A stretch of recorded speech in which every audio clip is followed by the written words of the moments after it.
manual doesn't allow.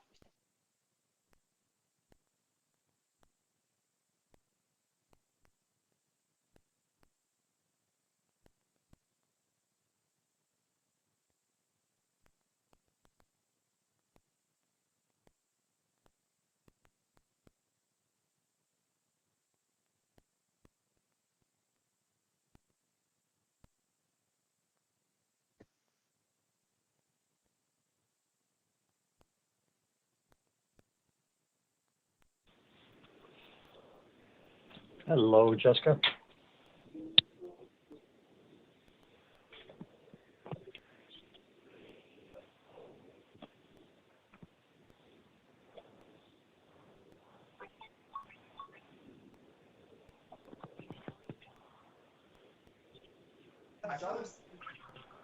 So sorry that happened to me.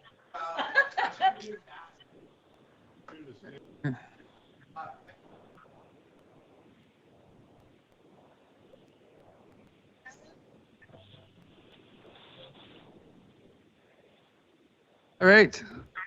We will call this council meeting, February the 19th, 2026 to order. We have an adoption of the agenda.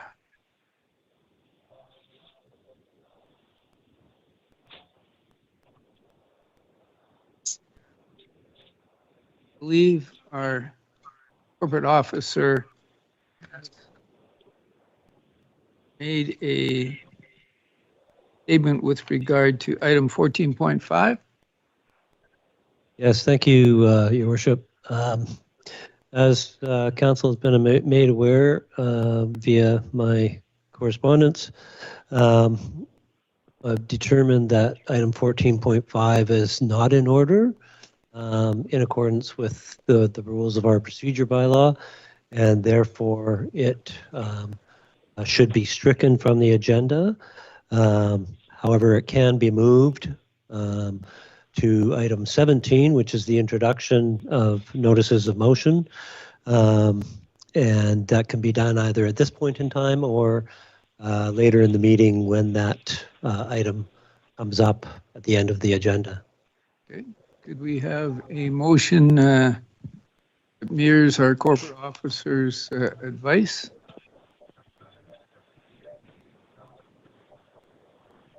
I have a question for staff based on that advice.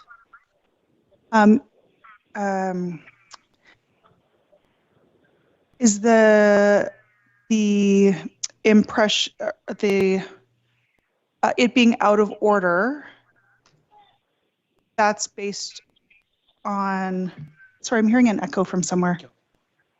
Oh, Councillor Palm, you need to maybe mute until you speak. There's a bit of an echo from your phone. Don't know if you can. Just hang on, I'll try. Grandbabies. How do I mute this?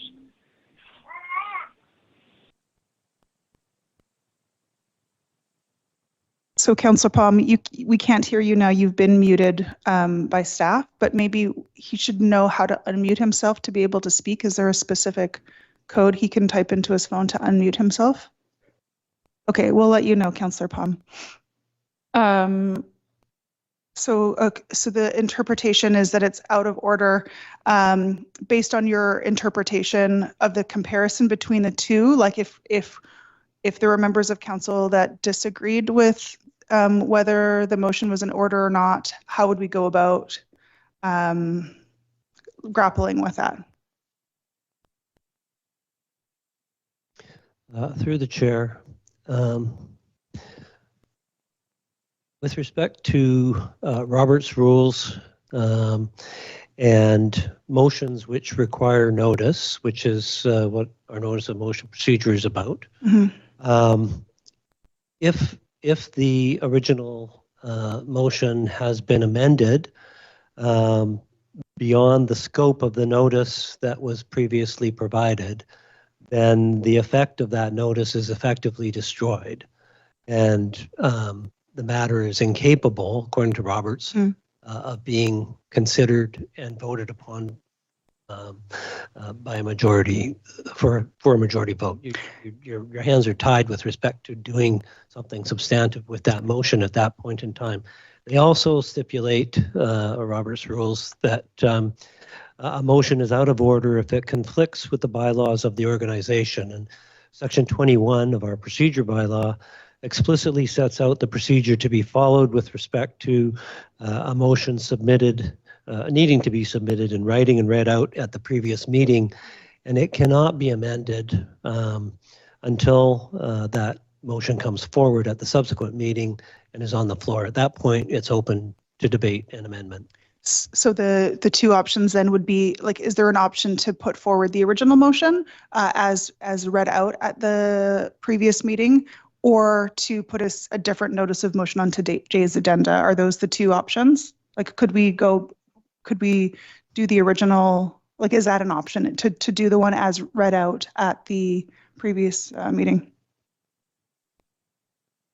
Yeah, through the mayor, I did ponder that question, but what we have is we have the original motion is no longer on the agenda for debate tonight. It can be found, of course, in the minutes, which are attached, but I think that it would not be proper procedure to move forward with the original motion. My suggestion would be that it can be moved by council at this point in time to item 17.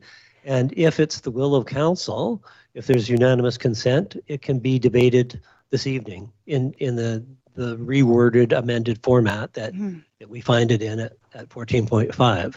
So if there's unanimous consent, you can debate it tonight. If not, it will have to go to March 5th. Thank you. I wasn't the mover, and so I think I would look to Councillor Elliott to for input or decision. But before I do, just a point of privilege. I don't know if the internet has changed here. I'm not able to connect, and I'm wondering which. If there's the top one, okay. I will connect. Got it, thank you. Councillor Elliott. Oh, thank you, Your Worship. So given the advice that we've heard here today, I would move the adoption of the agenda with moving 14 to 17 is what you suggested, right? 14.1 to 17.1. And then I guess we as a council can address when we want to speak to that when we get to that agenda item. Any further seconded. Any further discussion? All in favor? Oh. Yes. Thank you, Mayor. Just question for staff.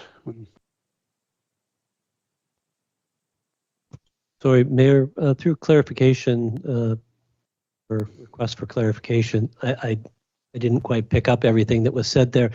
Did council discussing it, debating it tonight? Not yet. Unanimous consent? No, not yet. Okay. My one question, corporate officer, was the amendment on the floor is to put it into notice of motion. There's a chance, depending on our agenda, that we're going to time ourselves out today.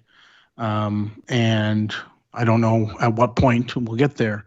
But so my only question, I guess, if it's on the agenda that we approve as a notice of motion, even if we time out and have to call the meeting, does that still consider itself as a notice of motion because it was on the agenda, even though we didn't complete our full agenda?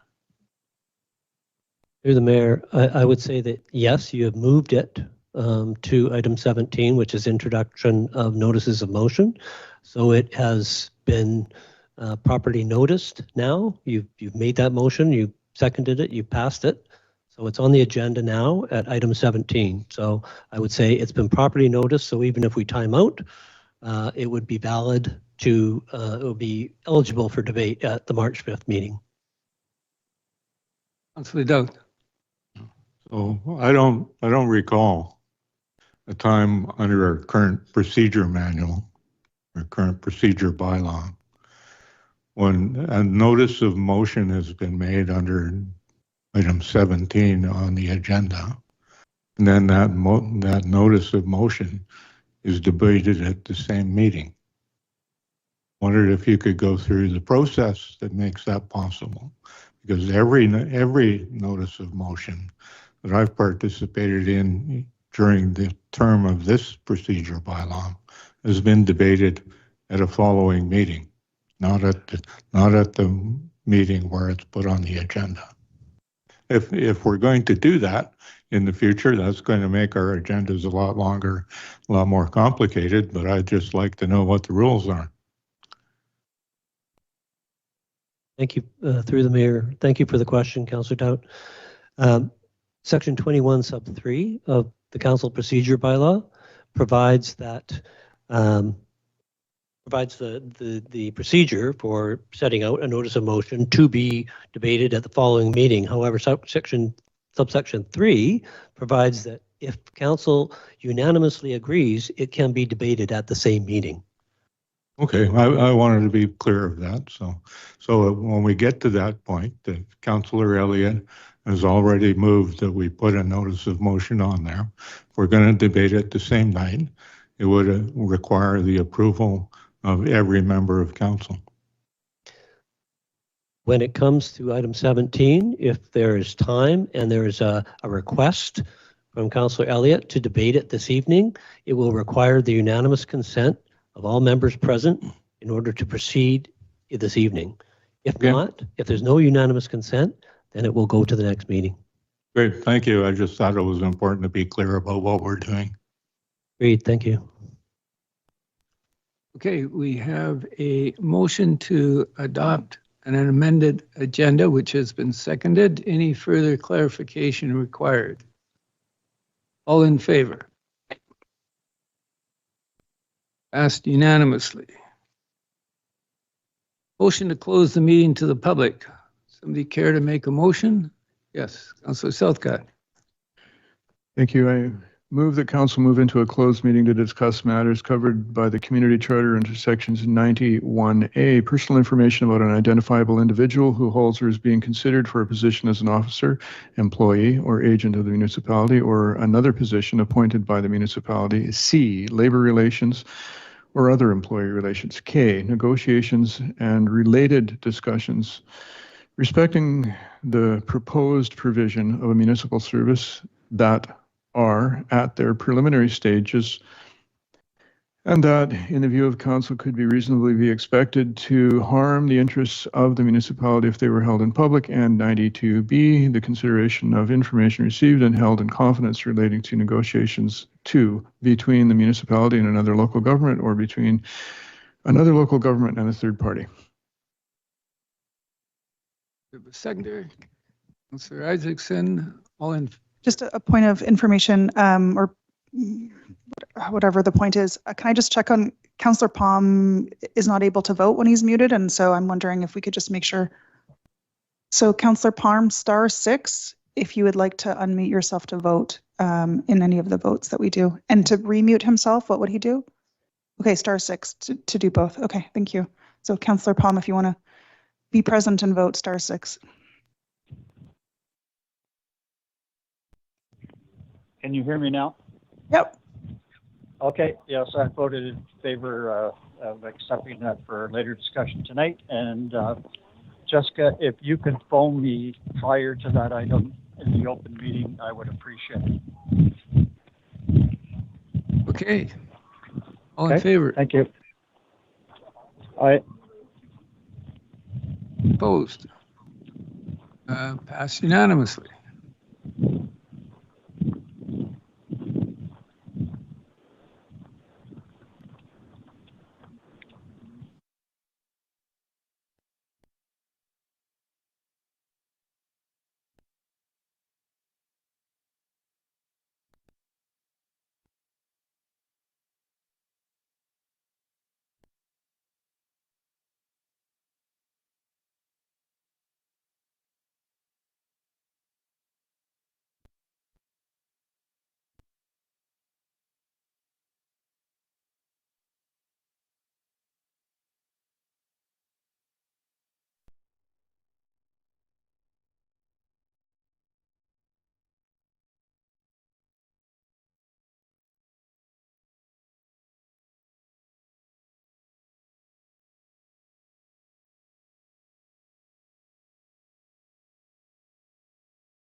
Okay, can we have everybody sit down, please? Reconvene. Thank you. Just like to start before we begin.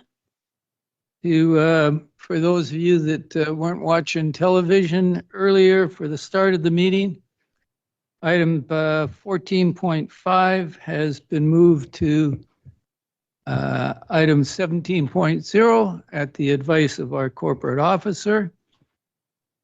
And we have a lot of business to get through, and a lot of people have come in person to watch council consider these matters, and some who also come for the opportunity to speak to council.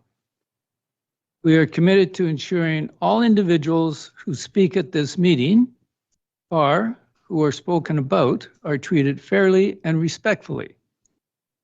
Respectful behavior from the gallery is required in order to conduct a public meeting where all persons in attendance can feel safe and respected, regardless of their opinions on any matter.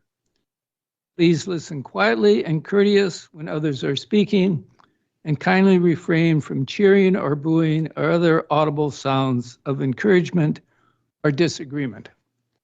Thank you. So I'd like to acknowledge that we're holding this on the traditional lands of the Kalama Nation. And we'll now move to general matters, which is the 2025 Fall Powell River Community Forest Grant Awards. Yes, please.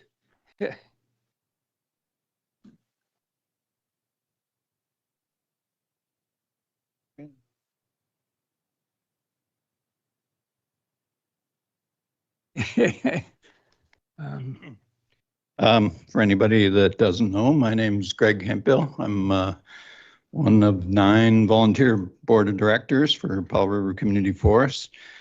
Scattered amongst the crowd is most of our other board members as well. So very pleased to be here.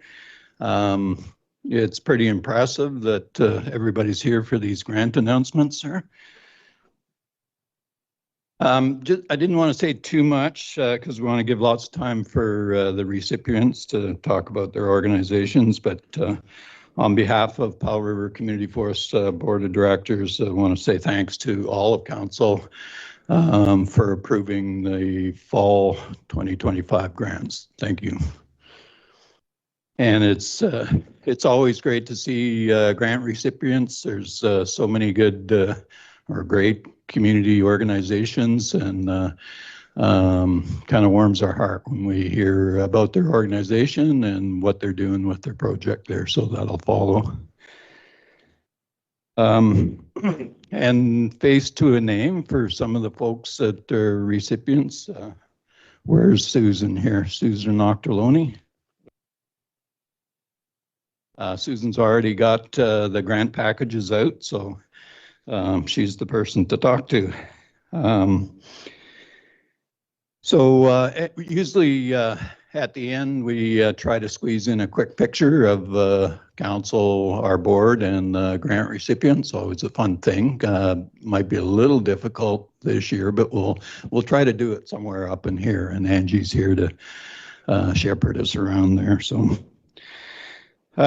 with that, I'll turn it back over to the mayor, and I believe you're going to do the invitations, sir.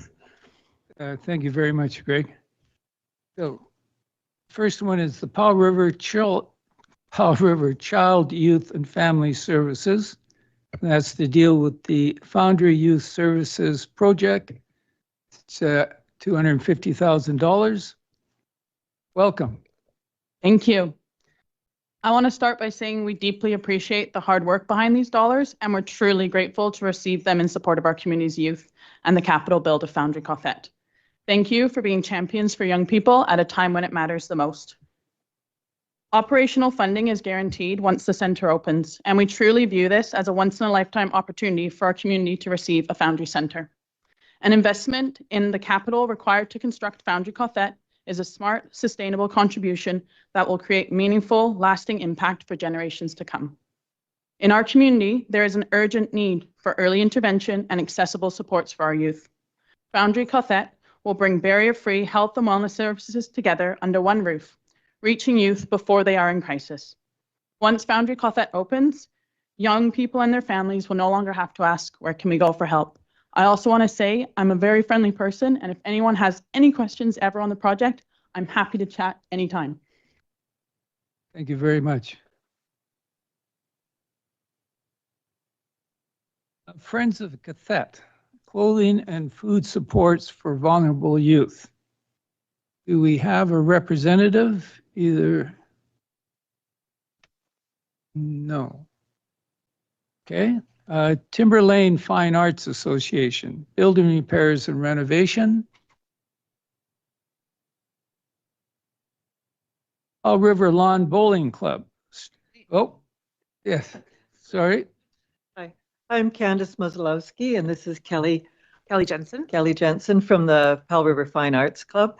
This has been an ongoing club now for in excess of 75 years, and it's gone through very many changes and things. And so we're always having to upgrade and maintain safety and things as. Okay, thank you. To maintain health and safety in all of our areas. So this is very much appreciated, as it will help us to upgrade our pottery section and make it more safe for people mixing glazes and all different kinds of things like that. Yeah, thank you. Thank you so much. Thank you very much.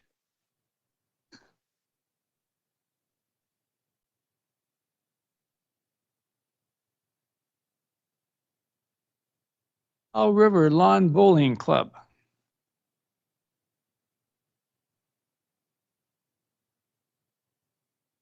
Okay, I guess the mayor, oh, yes. Welcome. Hello, my name is Sharon Schultz. This is Elaine Marentat. We want to thank you very much and give you a little bit of a background about lawn bowling, but I seem to recall that we had a team last year from council. So I thank you for coming, and I don't think you won, but you had fun. So thank you. So the club was established in 1921 by the mill, and then it was given to the club. The clubhouse and the club shed was given by Macmillan Blundell in, I believe, the 70s, and the land is now the municipalities. So we rent that off of, or lease that off of. It's a well-established club.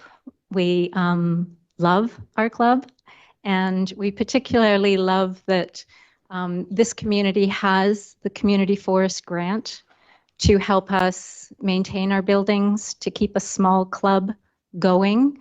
And we really are appreciative of the work of the community forest and the board, as well as the city council. So we thank you very humbly and deeply for this grant. Thank you very much. The Powell River Brain Injury Society. We have somebody here representing.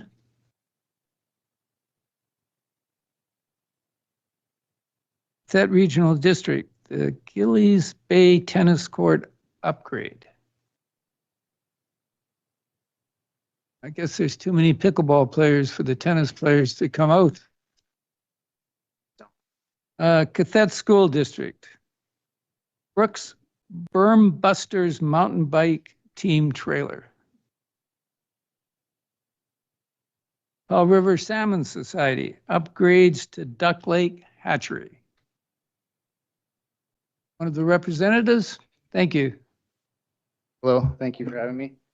My name is Matt Neal. I'm the vice president of the Powell River Salmon Society. The society deeply appreciates the ongoing support we receive from our community. More than 300 dedicated volunteers contribute their time and energy each year, helping to generate tens of thousands of dollars through fundraising efforts to support salmon enhancement and inclusive educational programs for our entire community. Our organization relies on grants like this each year to sustain our operations and to continue delivering meaningful environmental stewardship and education initiatives. We are sincerely grateful for the support we receive, which makes our work possible. Thank you. Thank you very much.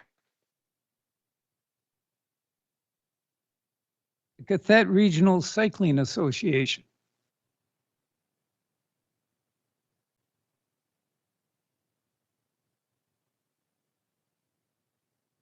Good evening. We have two speakers or just one? You can have two speakers. Okay, great. We weren't sure. Gosh, sorry. Yeah, my name is Caitlin Best. I am the president of the Cathett Regional Cycling Association, and we're very fortunate to be here with you tonight. And want to say thank you on behalf of our 500 or so members, to both the City Council and to the Community Forest for your support for our Duck Lake project. Brooke will talk a little bit about what the project entails, but we're very excited because some of the infrastructure will certainly benefit more than just cyclists, will benefit all trail users. We have lots of volunteer community members who are donating their time and expertise to really stretch the money and make it go further. And we're also really dedicated to using funds from outside the community as well, whenever possible. So we're grateful for the ongoing support. So thank you. And my name is Brooke. I'm the project coordinator for the Cathett Regional Cycling Association.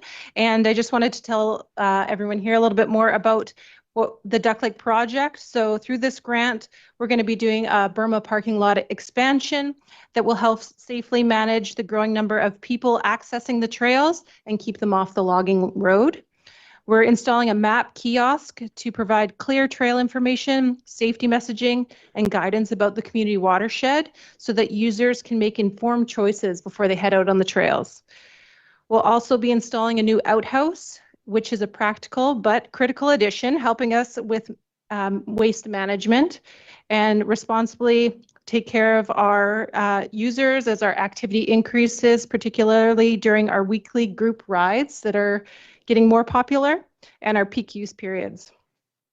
This project is being delivered by the QRCA volunteers in partnership with the Chain Gang, who volunteer and maintain the Duck Lake Trail Network. These volunteers will be building 3 new blue-rated trails in the Duck Lake network. Their ongoing commitment of time and skill is what turns these plans into reality on the ground, and we're very grateful for the partnership. This Duck Lake project is not only for cyclists, as Caitlin mentioned. These trails and infrastructure are for everyone in the community: cyclists, hikers, dog walkers, families, and anyone who wants to spend out time in the outdoors enjoying our beautiful community forest.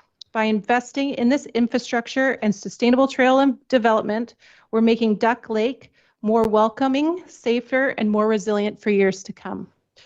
Thank you again to the City and Powell River Community Forest for recognizing the value of accessible, well-managed outdoor spaces. Your support helps ensure that our community forest remains something we can enjoy and take part in for years to come. Thank you very much.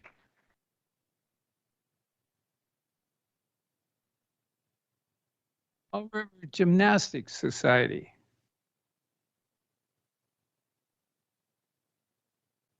Welcome. Hello, my name is Joyce Percy. I am Vice Chair Jill Jocelyn.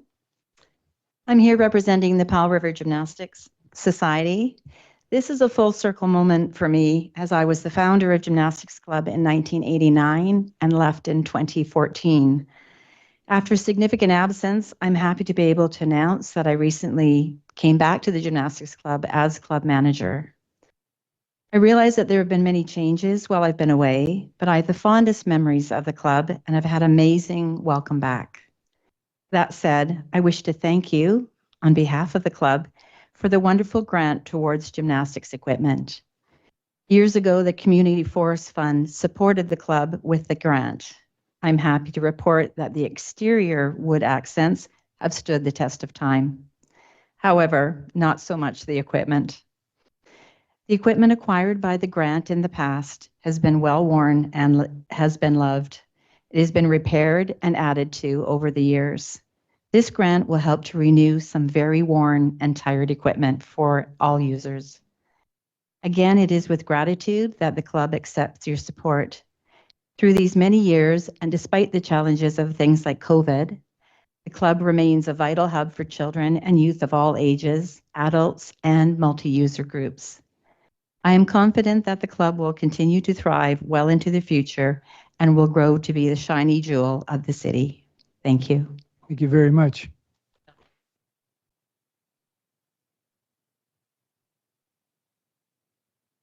Powell River Kiwanis Housing Society.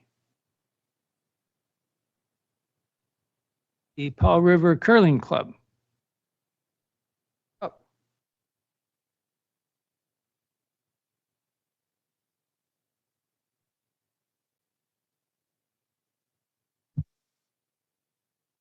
I have to read it. I want to thank, oh, sorry, I'm Dawn Adazinski. Just lower the mic just a shade. Thank you. Is that better? That's better. I'm Dawn Adazinski, and I'm the treasurer for the Powell River Curling Club. I want to thank the Community Futures folks and the councillors who approved these funds to help with the purchase of an emergency generator for the Powell River Curling Club. In the lead up to the Olympics, they had a great in-depth story explaining how complex the ice surfaces are, and that they're actually all different ice surfaces for hockey, curling, figure skating, speed skating, etc., which was news to me. So it provided me with the clarity of why the ice makers at our rink started to stress every time Hydro had a planned power outage or a tree branch fell on the hydro lines through Paradise Valley, which is part of our grid. When the ice warms, it changes its composite, and it's difficult to get it back to normal. So it's like trying to unburn your dinner or refreeze an ice sculpture after it started to melt and then expecting it to be the same as before. So that's why we really appreciate being able to get a backup or to get a generator. I also want to acknowledge that without Community Forest Help, I highly doubt that we would have a local curling rink. We're a nonprofit organization running on a very thin margin, and our goal is to provide a healthy sport for all ages at an affordable price. Our Little Rocks program is extremely affordable, requires no equipment, and starts at the age of 6. We're pretty excited about our youth program and have had to add an extra day for our youth to accommodate them, as it has doubled in size. And in our last bonspiel, we had 5 kids playing along with the adults. For seniors and those with physical limitations, we have a strong stick program, which means they don't have to get down into the hack. And it allows them to continue to curl and socialize. Plus, we have integrated the Special Olympic program into our Thursday afternoon league. So thank you. And come on out and give curling a try. We're a welcoming bunch. Thank you very much. Thank you.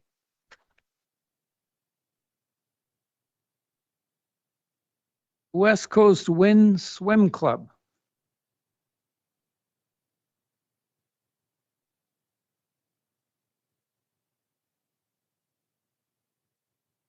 Hi, is this a good one? Yes, good one. My name is Marissa Schweitzer. I'm here on behalf of the West Coast Wind Swim Club. When I created the nonprofit in 2021, the goal was always to build it into something that would be very inclusive for all ages and stages of swimming and development. And since 2021, we've continued building, but we've utilized the Community Forest Grant immensely to do that. And this latest grant will allow us to have underwater transmitters, which is really cool, so that all our swimmers can hear us, coaches on deck, so that the folks that are hard of hearing can hear all of what's going on that everyone else can hear regularly. So as we're building towards our Paralympic program, this is like so insanely awesome. So we're really excited about it. We really appreciate the support and your help supporting all these swimmers from, age 6 all the way to 70 plus. It's great. So thank you so much. You're welcome. Thank you. Powell River Healthcare Auxiliary.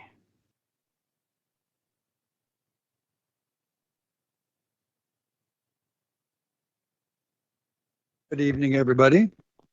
Hopefully this is the right height. My name is Dave Bradseth, and I'm one of the past presidents of the Healthcare Auxiliary. And I'm here tonight to let you know that this is our 80th anniversary of our organization. And as you probably do know, about 2 years ago, we purchased our own building for the economy shop. You might have seen some activity taking place over there in the last couple of years, and a major overhaul and construction project.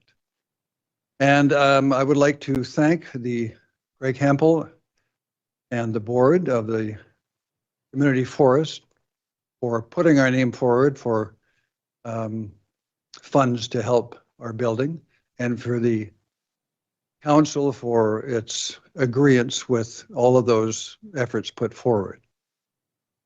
The monies that we are allotted this year are going to be used or have been used for dust collection system, because our business is inherently a very dusty business, and we have a lot of elderly volunteers, and their health is of the utmost importance. And we also put in AC and HVAC. So I would like to thank you all very much for your attention to our needs and the community as a whole. Thank you very much. Thank you very much.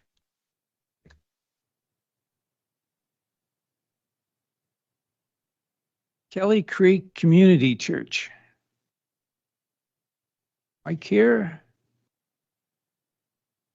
I guess it's picture time.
Just loving the idea.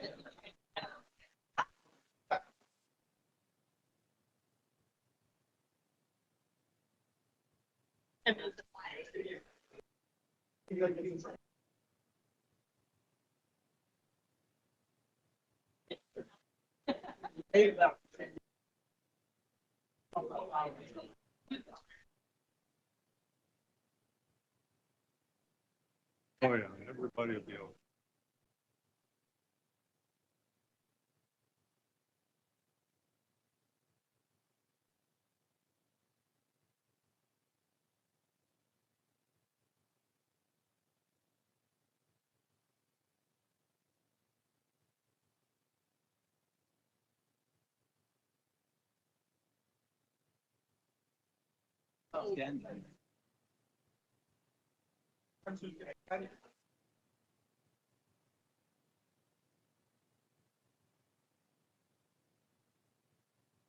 Get started.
Man, Peter.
We might have some people leaving. We could probably recess for a sec.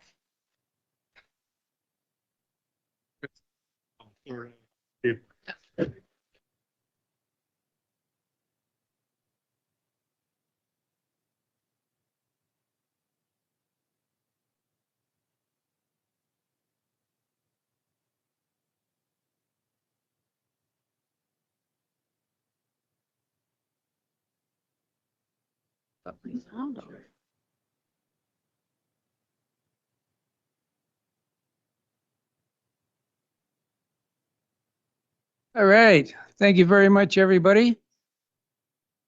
We'll now move to the public input period, and subject to the rules of conduct.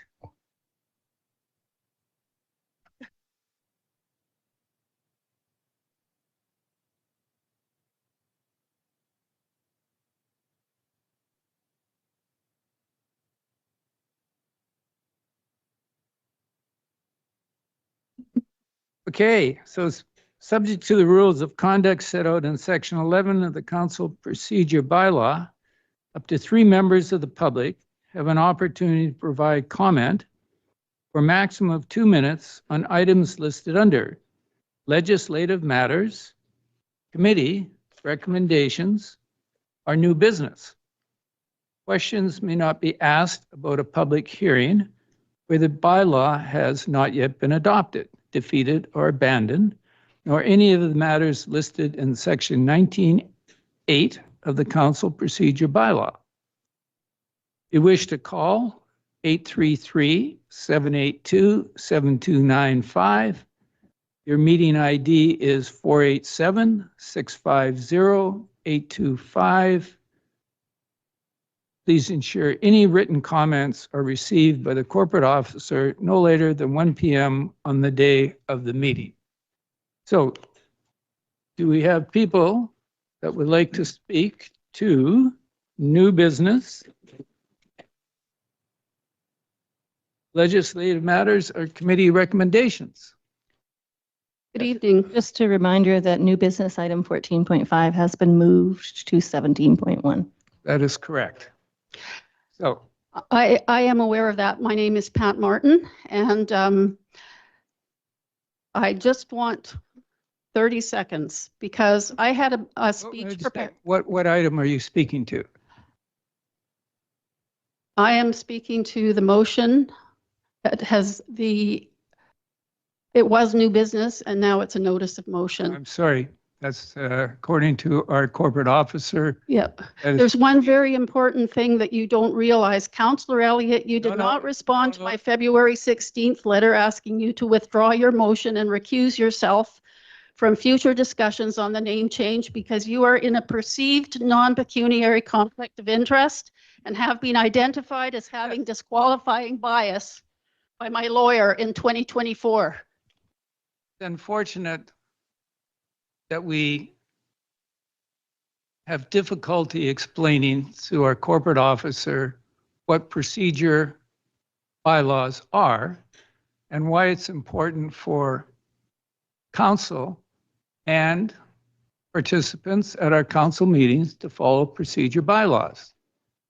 Now, does anybody wish to come forward under general matters with a public input period that deals with legislative matters, committee recommendations, or new business? Yes, good evening. Thank you. I'd like to address. Please introduce yourself. Peter Larley, Vice President of QPA, and this relates to 14.4 QPA request for city-owned land. We'd like to make one thing perfectly clear tonight, and that is that the complex site is the best location for a pickleball facility in Powell River. And we will continue, QPA will continue to advocate for this until it's proven to be either inappropriate location or there is community opposition to that location.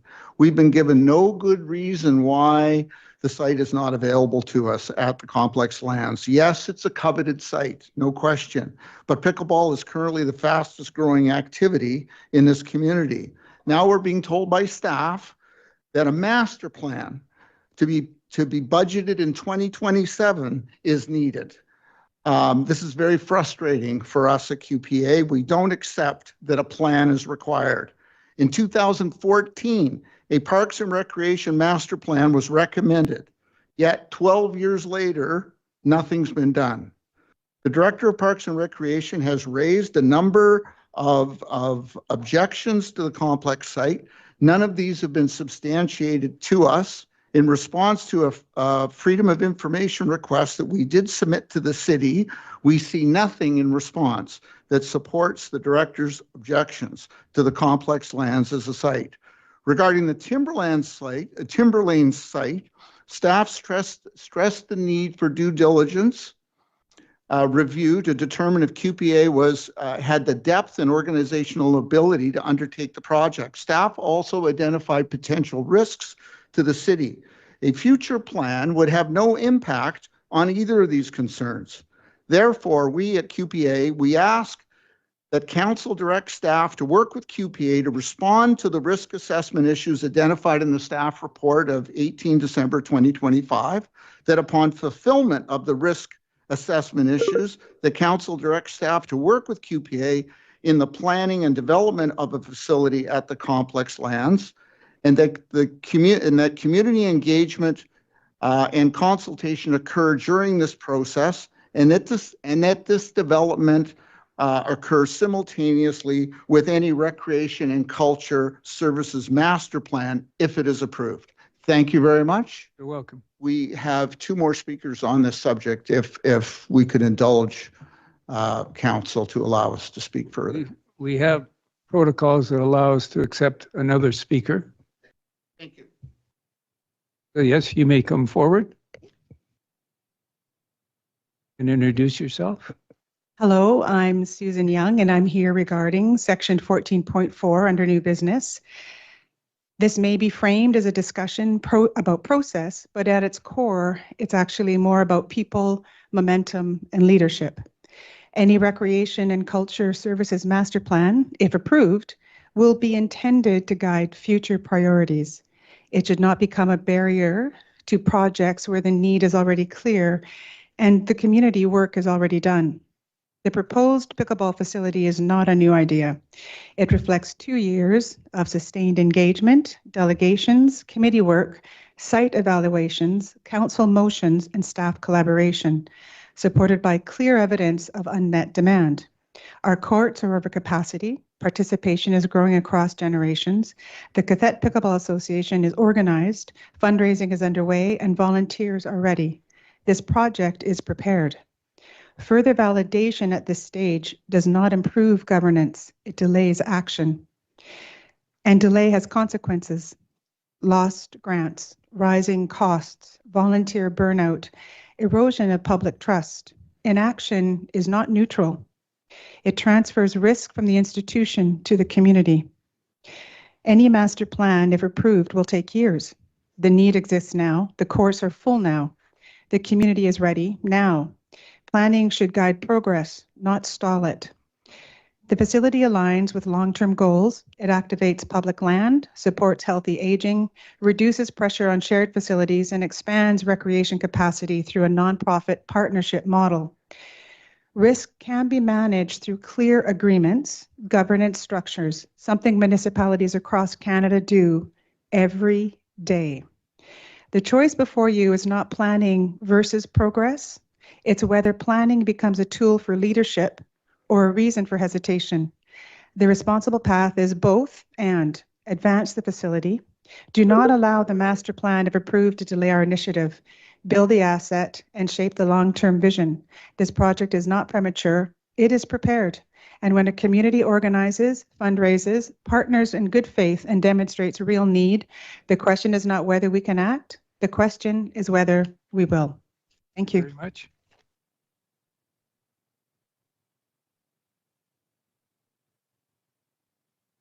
Mr. Mayor, Council, I'm Pat Walsh. I'm also speaking on behalf of the Cathett Pickleball Association, and I'm a board member as well. Hi, Cindy. Mr. Mayor, Council, our ask of you is fairly straightforward. To have Council, have the city embrace this project as if their own.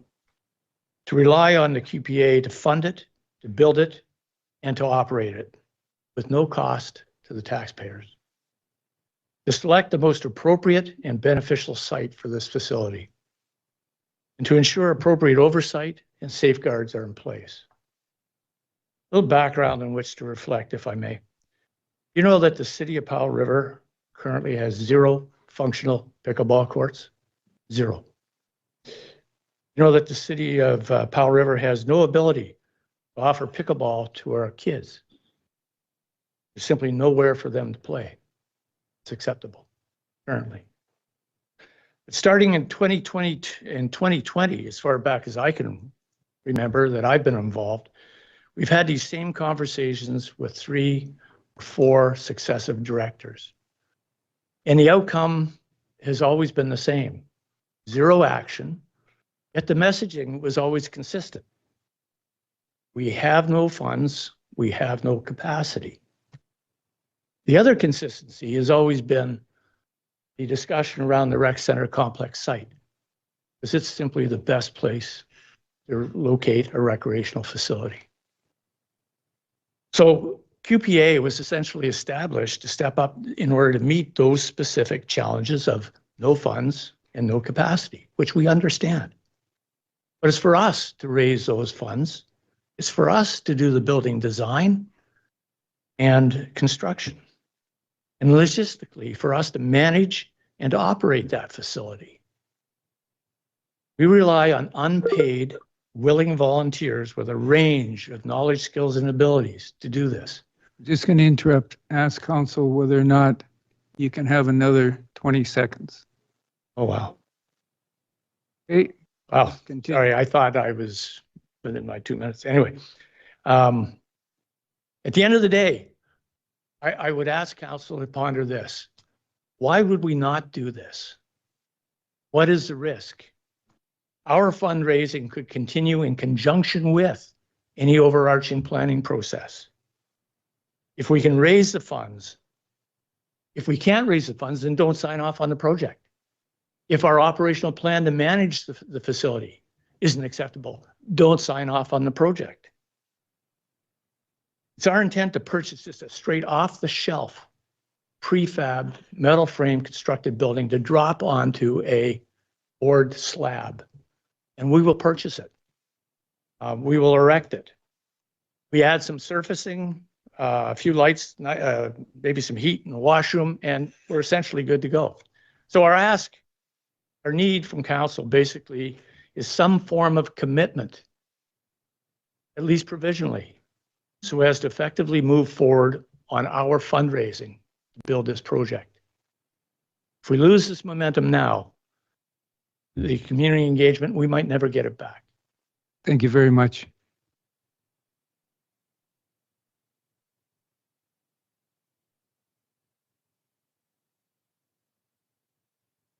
We'll now move to the consent agenda.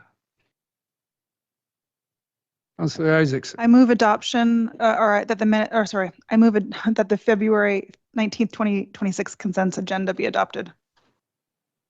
Seconded by Councillor Almeida. Any discussion? All in favor? Passed unanimously. Now move to legislative matters, 11.1 for adoption, the Building Amendment Bylaw 2787, 2026. Manager of City Development.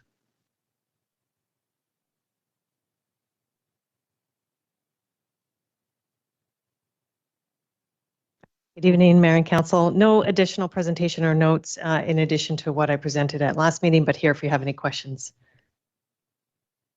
You wish to put a motion on the floor? Mr. Isaacson.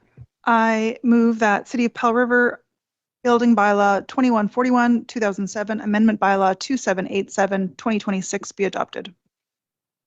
Seconded by Councillor Southcott. Any further discussion? All in favor? Motion passes unanimously. Thank you. For adoption, the Fee Amendment Bylaw 2788. Any discussion on the amended bylaw, which is in the third reading? All in favor? Oh, sorry, we need a recommendation. Yes. I move that City of Powell River Fee Bylaw 2892, 2025, Amendment Bylaw 2788, 2026 be adopted. Seconded by Councillor Almeida. Any discussion? All in favor? Passed unanimously. Thank you very much. We'll now move to committee recommendations. 13.1 is restructure of Harbor Users Advisory Committee to Community Harbor Users Working Group. Corporate Officer. Thank you, Mayor. This report before you is to essentially collapse the current Harbor Users Advisory Committee and reconstitute it as a Harbor Users Advisory, as a Harbor Users Working Group. Basically, the current structure of the committee is problematic in that the intent is for the members of the harbor users to work with staff on operational improvements and ideas, and to which are all operational type issues. The current structure requires recommendations to come to council, which is problematic because council deals with things at the governance and the policy level, and has delegated the operational matters to staff. So the idea here is to restructure this group so that it's a less formal working group, working closely with staff on the ideas that they have for improving all kinds of different things around the harbors. So after a lot of discussion with those members, we've arrived at a draft terms of reference for the new working group, and that's attached to the report for your consideration. The new structure will better align with the way that operational matters around the harbors work, and we look forward to, with council's consent, making this a more functional group to work on these matters. Any questions? Sir. Thank you, Your Worship. And so my understanding is much of the users that are on the committee are wanting to fix operational issues, and it's not been the best committee for doing that because it comes back to council and then appears to be getting into the weeds of things that are not our jurisdiction. It's operational in nature. And so the proposal is to change it to a working group that works with operational managerials and staff to sort out operational issues rather than having it report to council. Is that correct? Through the mayor, yes, that's a good summarization of the intent here. Okay, thank you. Sir, Doubt. Well, I think the committee had a meeting, wasn't it, on February 4th this month? I wasn't there, but I think one of the major changes is that we currently have a Councillor Palm, who's on that committee. He's not here at the present time, and that would cease to exist. There would no longer be, according to my reading of the terms of reference, any council member on that committee. Can you give me some idea about what the reaction of the committee was to that? And has the committee, when they met on February 4th, made any comments about whether they think this is a good idea or not? We're hearing staff's report on what went on, but I'd like to know if there's any input from the committee on what we'd like to see happen. Thank you, Councillor Doubt, for the question. Through the mayor, my recollection is that there was some concerns expressed by committee members. They appreciated having Councillor Palm's input in the past, and he expressed his pleasure with having been able to help the committee along, but recognized that it come to sort of a spot where it needed to evolve to a more operational, informal type of group, and so it was with his blessing that things have moved in this direction. Thank you. Councillor Armida. I can move the motion. I'll move that council endorse the revised draft terms of reference for the proposed Community Harbors User Working Group attached as Appendix A, and refer outstanding items from the Harbor Users Advisory Committee to the Community Harbor Users Working Group, and dissolve the Harbor Users Advisory Committee.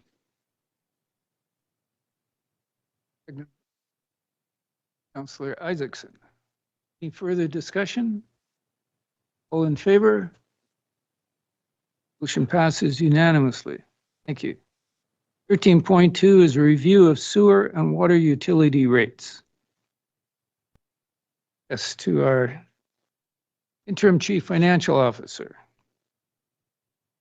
Through the chair, this initiative continues to implement best practices for funding sewer and water utilities, and that's to fund them with parcel taxes and user rates.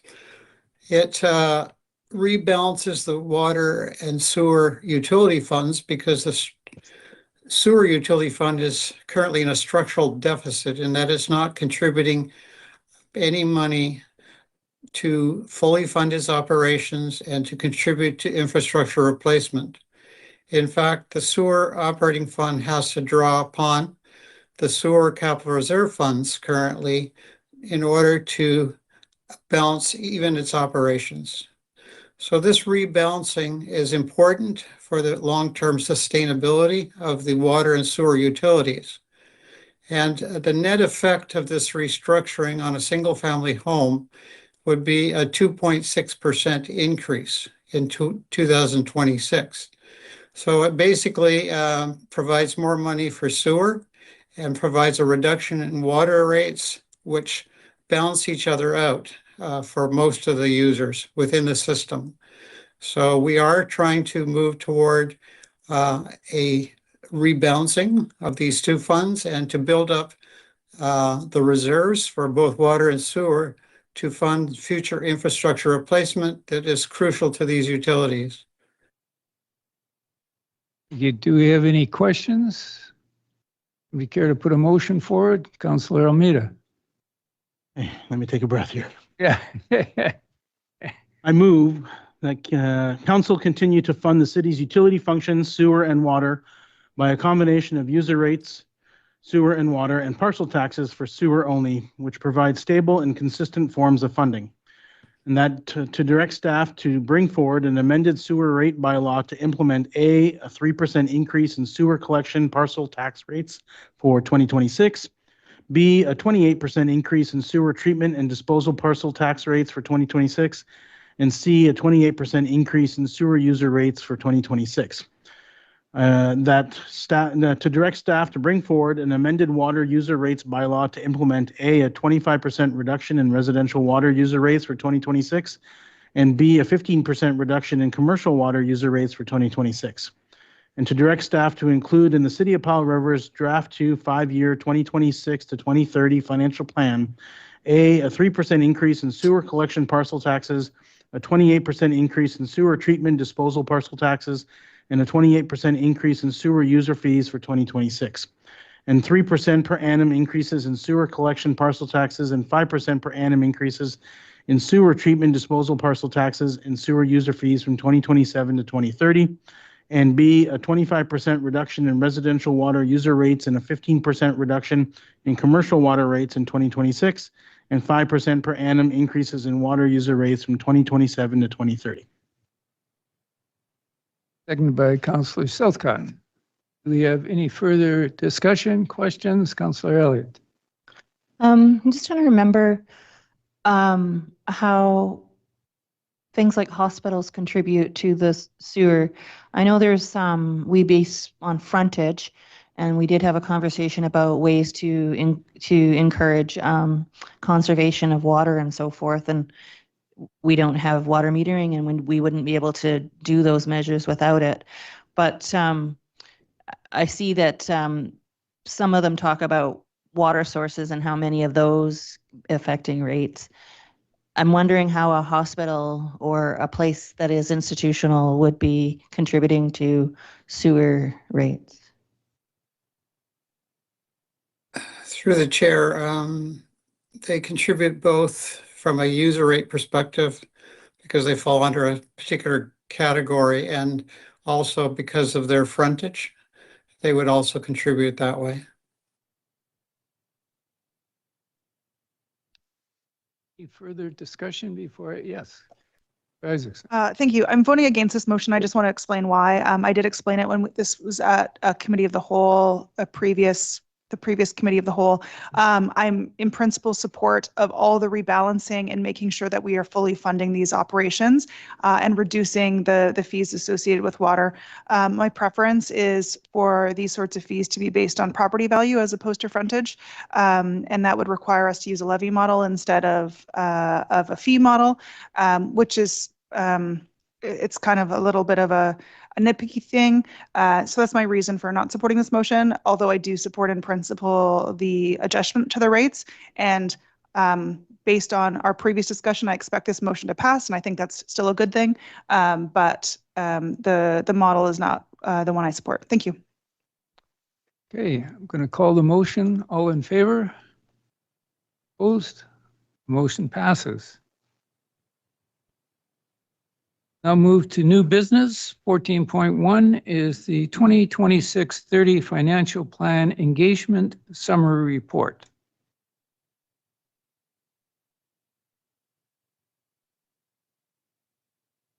Good evening, Mayor and Councillors. The purpose of my report is to summarize the results of the public engagement undertaken as it related to Draft 1 of the city's 2026 to 2030 financial plan. Residents were offered the opportunity to complete an online budget survey and/or attend a public open house. The budget survey was open for participation from December 15th, 2025 to January 31st, 2026. There were a total of 1,659 page views and 164 submissions. And the in-person open house was held on January 29th. The budget simulation survey results, with respect to revenues, aggregated responses supported a decrease in property and parcel taxes, while supporting an increase in other revenues and fees. And aggregated responses supported expenses being decreased in almost all categories except for recreation, parks, and culture. We ask a question as to the satisfaction of the quality of services received from the city, and it was almost a 50-50 split. 160 respondents answered this question. 78 said that they were satisfied or very satisfied, and 82 indicated that they were dissatisfied or very dissatisfied. We also asked a question with regard to preference of service levels. 59 respondents indicated that they wish to see service levels reduced, and 95 respondents wish to see service levels maintained. 0 wish to see service levels increased. Also, both the budget survey and the open house provided an opportunity for Powell River residents to express their perspectives, thoughts, and opinions. Overall, we received 326 comments. All 326 comments have been included as Appendix B and categorized by service area and/or question. And we also undertook a high-level thematic analysis of the comments, resulting in a number of overarching themes. The first was a need to tighten spending and to think long-term. The second, an over-reliance on property taxation to increase revenues. Property tax increases have become a hardship and a burden that respondents were no longer able to afford. The third was an emphasis on core services, that the city focus on delivering what are perceived to be basic core services. And the fourth was a changing community. Respondents spoke to the increased cost of living and affordability pressures, homelessness in our community, and the impact of addictions and mental health and the resulting disruptive behaviors on resident safety and crime rates. While it's difficult to draw conclusions because the survey and the responses did not receive 200 respondents, which is the minimum amount to be considered statistically significant, the comments and suggestions were very useful, and I think they're very useful for staff and council to consider as we can proceed to considering Draft 2 of the financial plan. Do you have any questions?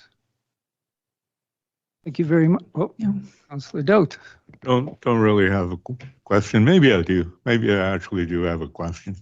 But I attended the open house and I read through the survey.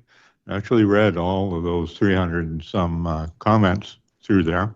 And I agree that, you know, when you get less than 200 people for the entire city replying and actually answering the questions that are on the survey, it's not, you know, it's not significant data-wise, but it definitely gives you an idea of what's important. I found, you know, the priorities of the different services, like the aquatic center being right up there at the top, and basically the fire and ambulance kind of things coming right soon after those. Like those big priority questions, I think were useful, but from the smaller amount, it'd be really nice to see more people filling out that survey. If we could get it 500 or 600 people or 1,000 filling it out, be more significant.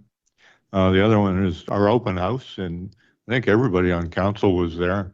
Lots of our staff, you were there, were in the building, and I think we outnumbered the residents of the city by about 2-1. And I would really like to see more people coming out. And I don't know how we encourage more people to do it. Maybe it's a different time of day. What do you think might work to get more people out? A different time of day, different day of the week or something? Yes, yes, potentially. I think we could also start to utilize a number of tools that we have internally. We have Participate PR page, I think would be an excellent opportunity to provide feedback on an ongoing basis into the budget process, not just a specific time for a survey. Allows us to increase our engagement. So, thank you. Thank you. Southcott, did you have a comment? Yeah, I do. Thank you, Your Worship. So I think I found this, I don't think, I found this report more informative than previous years. What stands out to me most is the contrast, which I think what I'm observing in this community is we have many passionate people. Pickleball is a really good example of that tonight. And it's one piece of a fairly large picture. In the chart where favored services or services were recorded as being favored, the aquatic center is on the very top of that list. It also represents one of the biggest expenses that we're facing right now. And we've had estimate figures presented to us in reports, I believe prior to Christmas, to the tune of $10 million. Now that money would come not only from tax money, obviously it would not come from tax money, it would come from grant money as well. And some of that grant money would be community forest money. So I mention this because of how related our whole financial picture is. We have one financial picture. It is composed of many different pieces. I also note, in contrast to expectations of our community, which are all amazing good expectations, the comments in the long list of comments, but I appreciated the summary of them, where there's also a desire to watch tax increases and spending. We have to reconcile these two things. I absolutely know, having watched this for over a decade, that increasing numbers of people are having difficulty in this community. This is a very proud community that is not used to us having difficulty.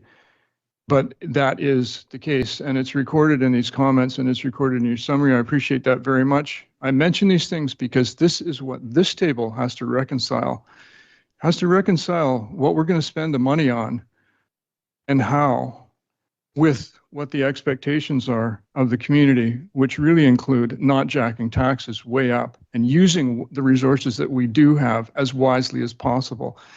So these are complex situations, and they don't just involve one question or another. And I just really appreciate your good work on this. As I said, this was way more informative to me because it really does very clearly express the diverse concerns in this community right now. And they are diverse, and they really conflict with each other. And we as a community need to understand that. Thank you very much. Thank you very much. Thank you. Now move to financial strategy to address increase in the RCMP contract costs. Sorry, the next item is financial strategy to address increase in RCMP contract costs. Through the chair, I'll provide some remarks in regards to the report and then open it up for discussion. The city needs to plan for increased RCMP contract costs as Powell River's population is expected to exceed the 15,000 threshold with the 2026 census, which would impact the RCMP contract starting April 1st of 2027. Staff have had the chance to review in detail the financial implications of going from a 70% cost sharing to 90% cost sharing for the RCMP contract. To understand the full financial implications, it is important to understand how the city currently budgets for RCMP contract costs. The city's letter of approval in principle to the RCMP has an authorized strength of 22 members, and the city employs a strategy of budgeting for 20 RCMP members, with 2 of these members being funded from the RCMP reserve, should the complement exceed 18 members, which historically has not occurred. There's some numbers in the report which outline the actual number of FTEs, which has always been below the 18 members. This results in taxpayers not being overtaxed. It is my understanding that the authorized strength was set at 22 members previously in the hopes that with the number of RC members would actually get up to 20 members. The annual financial impact of this change from the draft 1 financial plan to the draft 2 financial plan is approximately 1.1 million when budgeting for 20 members and approximately 1 million for 18 members, which takes into account the change in the RCMP reserve usage. Staff have developed a strategy of phasing in $1 million tax increase to offset the increased RCMP contract costs at $333,000 per year from 2027 to 2029, and using the RCMP reserve as a temporary funding source in 2027 and 2028 to allow for the phase-in tax increase. This strategy will be reviewed further with Council next week when the draft 2 financial plan is presented and a big picture view of the city's finances and budget pressures are discussed. The other complicating factor in moving from 70% to 90% cost sharing is that the city will be charged directly for certain costs as opposed to being charged an allocation from a centralized cost pool where costs are shared proportionally among different local governments according to their number of full-time equivalent members. This points to the need to set and monitor the budget diligently and to have a reserve in place to offset excessive one-time costs. The question of how many RCMP members to authorize and budget for is an important consideration. In the city of Powell River's case, the annual all-in cost of an RCMP member is approximately $264,000 at 100% cost sharing and $237,000 at 90%, which the city will be moving to. This is approximately a 1% tax increase. These important matters can be discussed more fully when the full picture of the city's finances and budget will be available to Council next week. In addition, Council will have the opportunity to establish the authorized strength of the RCMP in a letter of approval in principle in the spring of this year. Thank you. I will open it up to discussion and questions. Thank you, Bishop. I have a question to start with. On page 5 of 7 in the report,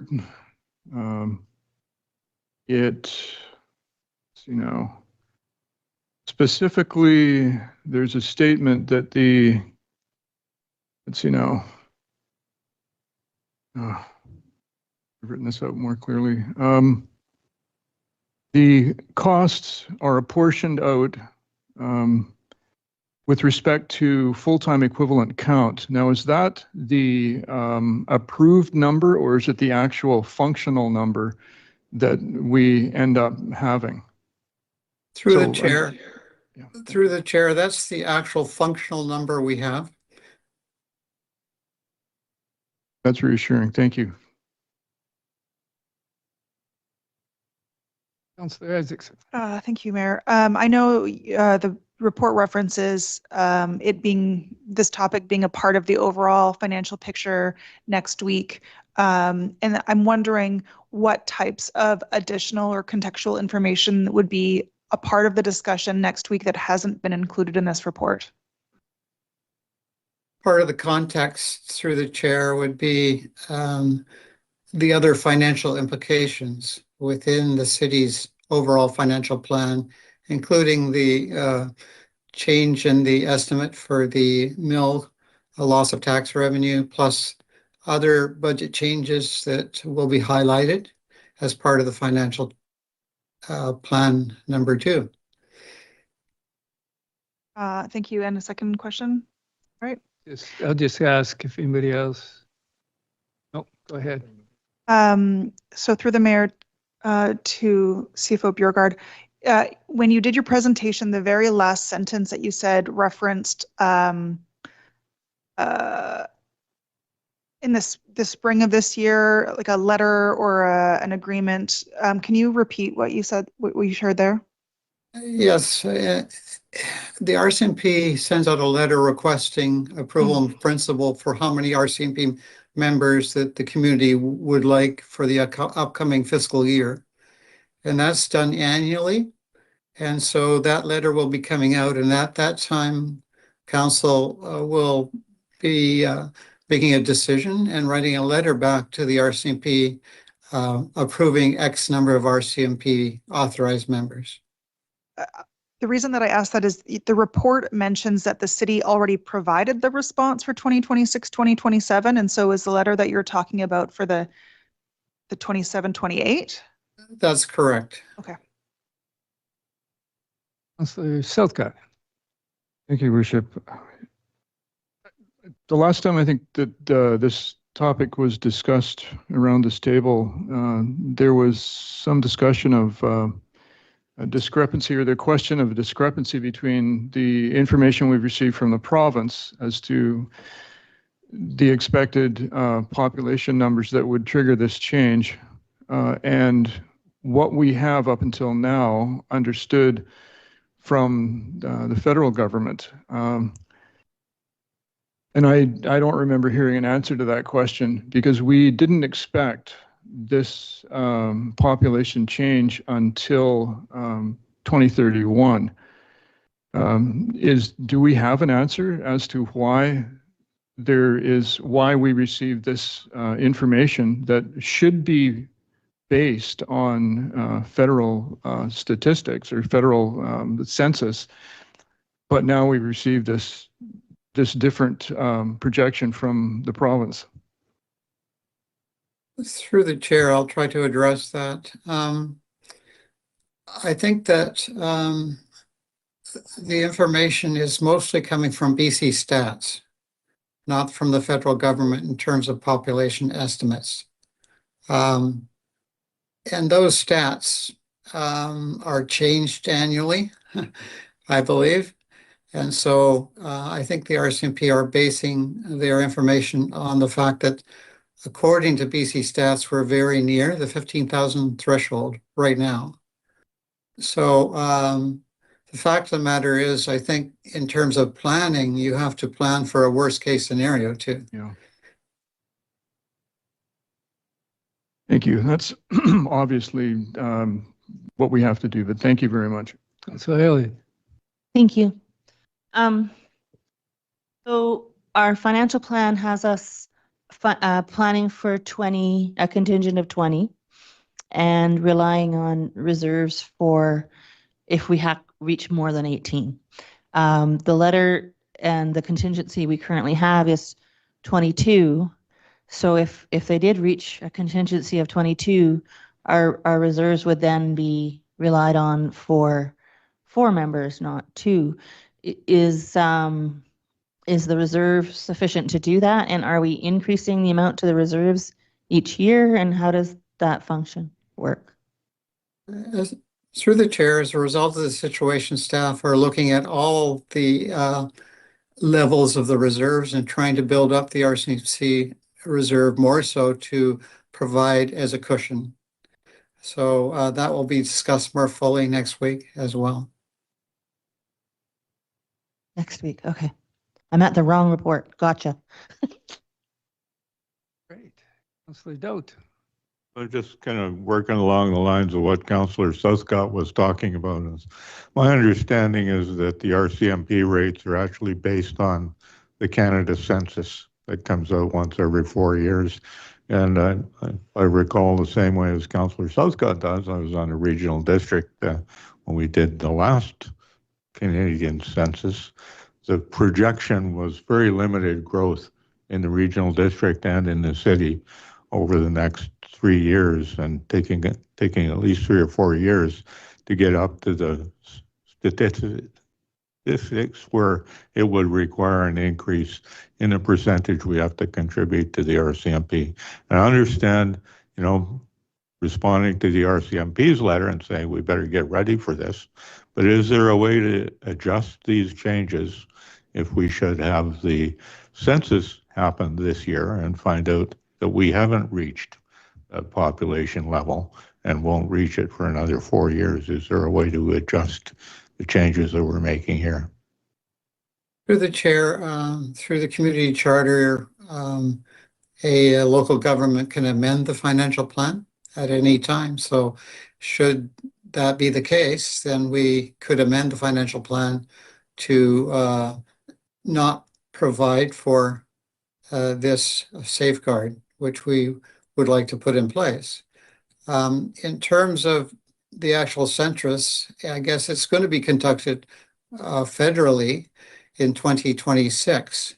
And my understanding is that the results will be available in 2026. But I think in terms of the RCMP and where they're getting their information from currently, I think it is more so from BC Stats, which they're anticipating has a population very near 15,000 right now.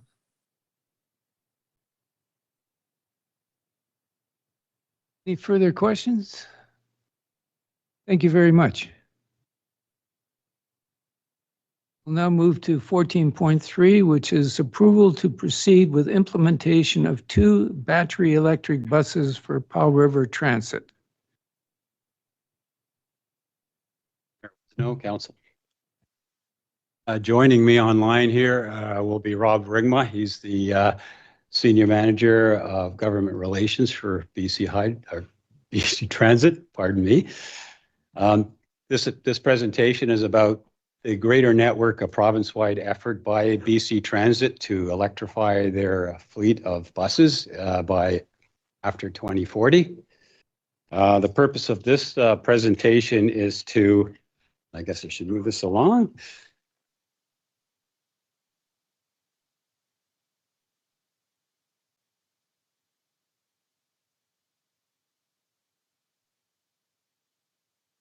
Must be an electrical devices have trouble with me. There we go. So why this is before council is that we're seeking authorization to proceed with a few documents that need to back this up. That is a license of occupation and also a term sheet that sort of explains the general terms of engagement of these buses, and to overall authorize the execution of this extra element to our fleet as we retire 2 older diesel buses and replace them with brand new electric ones. So what's being delivered? 2 heavy-duty battery electric buses. There will be 2 charging points that will be put up at our public works site, and infrastructure will be owned by BC Transit, and it will be put on a skid, that charging equipment that provides the energy into those 2 charging stations. And this be all delivered through the provincial electrification program. So this speaks to our environmental resiliency alignment here on 2 cases, to cooperate with regional partners to improve regional transit, but also to the reduction of greenhouse gas emissions in this way. Impact on the program, it improves regional transit service reliability and modernization in partnership with BC Transit, which is a key strategic alignment. We have reduces the city greenhouse gas, obviously, with the implementation of a electric powered bus. But in addition to that, it also advances the climate mitigation through the greater sources of electricity being on BC Hydro's hydro-based grid, so energy coming from water. Financial overview on this. Basically, majority of the capital funds are provided by federal provincial grants which makes it easier on us in terms of lease rates. The city is responsible only for established cost share that we already have in place with our general fleet for all of our buses. And the lease fees will flow through this transit operating agreement that we initiated when we partnered with BC Transit. And the expected net operating savings is expected that we'll save money by implementing these buses on the strength of the grants that we receive for the capital, but the lower maintenance costs and lower cost of gas over the life of that bus. So there's infrastructure and schedule to get this done. Essentially, the design already is nearing completion. The charger skid fabrication is underway, so that's all the equipment to bring into that little license of occupation on the public works site that we need to approve, and that will power the 2 charging stations. And we expect a mid-June mobilization of the equipment and end of summer arrival of those buses and put them into service. There'll be an overlap with the existing buses just to make sure everything works. And if they don't work, then we use our existing buses until it's proven itself out. So risks that we see on this one was utility upgrade timing. So, when we have these outs by BC Hydro and things like that can delay and be a problem for something like a bus where it takes a lot of energy and the grid's down. So that's one risk. Another one was the long lead equipment. So basically manufacturers abroad that delay in sending parts and major parts for this equipment can cause major delays. And then initial operational integration where it overlaps with ours for the first time just being built. We want to make sure that things work before we retire the buses. So to cover those, to mitigate those risks, BC Transit's managing the procurement well in advance of the construction. So they're way ahead of the game in their ordering of those key parts and those buses. And they're already coordinating well ahead of that time with BC Hydro and aware of, power downs and things like that where there's a need to repair some of the grid. And then structured operational support. So they will be on site delivering the bus. They're not just going to say, here's the buses and bye-bye now and here's the charging station. They'll come on with a crew. They'll train our drivers. They'll train the operators and the maintenance people on site to make sure they all work. Okay, so the recommendation of this report is just simply to approve the fundamental terms of our engagement, which is through the license of occupation and the project term sheet, which we've got in Appendix A is just the basic terms. We're still fine-tuning those, but that's the essential meat of the matter.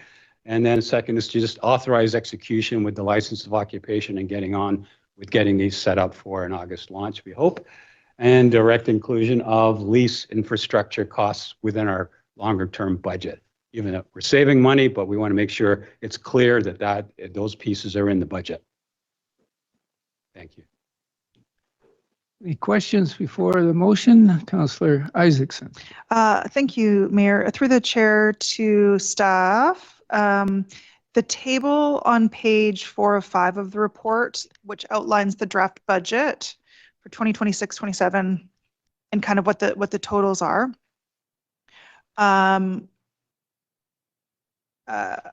If I just want to confirm that I'm reading it right, in terms of the local share, or the local share, it might cost us $3,000 or $2,850 more this year, but we would save $77,856 the next year, and then $5,653 the year after. Am I interpreting that right? That is correct, because it's a part year in the first year. Okay. And so when you said that it kind of is a wash, like it really is almost a wash. We're looking at savings of on average $4,000 a year or something. And I would ask that Rob would invite you to speak to that. You know those numbers better than me. Sure. Thank you, Mr. Rollins. Through the chair, Councillor Isaacson, yes, so you are correct in your assumption. Whenever you look at those financials, it's always, you hear me speak about net municipal share of costs or local share of costs. That's the impact to the city of Powell River. First and foremost, as Mark had outlined, those numbers are in the budgetary numbers we've already provided to the city of Powell River. We've just pulled those out for that chart so you can see what the net impact of the battery electric bus program is. What you need to remember is, if you think about those buses, they on the street cost about double what a diesel bus would cost. There's charging infrastructure, there's obviously work to be done and capital costs that need to be incurred. But when all is said and done, between the maintenance savings, the fuel to electricity savings, you basically implementing these buses, getting the greenhouse gas emission reductions in your community at no additional cost to the community versus running those diesel buses. So we're pretty happy, as Mark had mentioned, to get both federal, provincial, and some carbon credit funding that actually gets the local share of costs down to around 10%, which is even lower than what our traditional cost share ratio is. Thank you. Councillor Stout. Yeah, and I appreciate that the city taxpayers will actually be paying only that 10% of the actual cost of putting this into place. And there is a value to the environmental benefits that this will do and the costs. And my question is, I think we've got two. I think that isn't the entire fleet of buses. And I'm assuming that the design of all the infrastructure for the charging is expandable. So if we go to a full fleet over the next foreseeable number of years, the cost of adding those extra charging bays, I'm guessing, would it be cheaper than the initial cost? And how would that work out over the years? Bob, I'll throw that one your way if you like. Yeah, no problem. Through the chair, thanks, Councillor Dowd, for the question. So currently, I should start with, Powell River is one of 8 communities that's getting battery electric buses across the province in phase 1 of this program. So it is the initial phase of this program for BC Transit. As Mark has mentioned, we're being cautious. We want to make sure that when we bring these buses in, we go through a commissioning period and we make sure that they do all the things that we want them to do before we remove any of the diesel buses that are currently on your site. So we've got a plan and an operational plan behind that. When it comes to expanding the program, currently what we're planning for is overnight charging. So you're getting 2 buses, you have 2 charger ports. It's basically for those buses to be able to charge overnight. The long-term kind of thought process is how do we have inline charging down the road where buses are actually going through communities and charging at exchanges or any of the bus stops where they may have a bit of what we call layover and spend some time.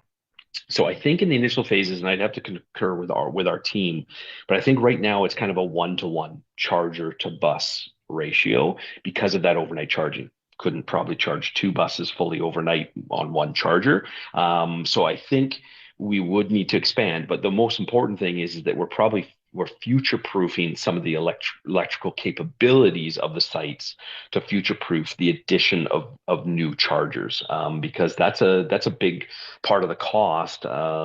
Is number one, getting the amount of power that we need to site. Again, part of the reason for the project agreement and the license of occupation is to work with the City of Powell River to be able to bring those utilities and those services to your site, recognizing that this is your site.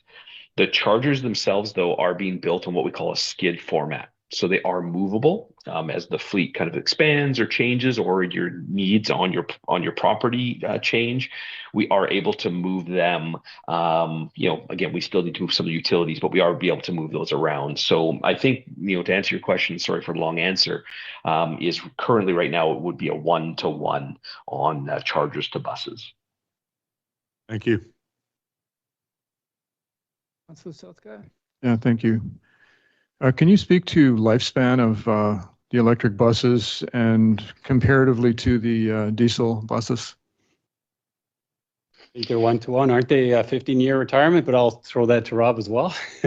Yeah, no, Mark's, thank you for the question. Mark's on par there. We're obviously, again, it's early stages, and I think we'll learn a lot over the first 5 years of this program. But yes, we do feel that those buses will have similar lifespan to diesel buses that we currently have in service. What we are looking at is there opportunities to remove battery packs, replace battery packs, keep the infrastructure of the bus themselves. If it's the battery that degrades, and that's the key kind of pinch point that develops over time. So I think we're really looking at all of those different contingencies to try to really maximize the value and the longevity of these buses.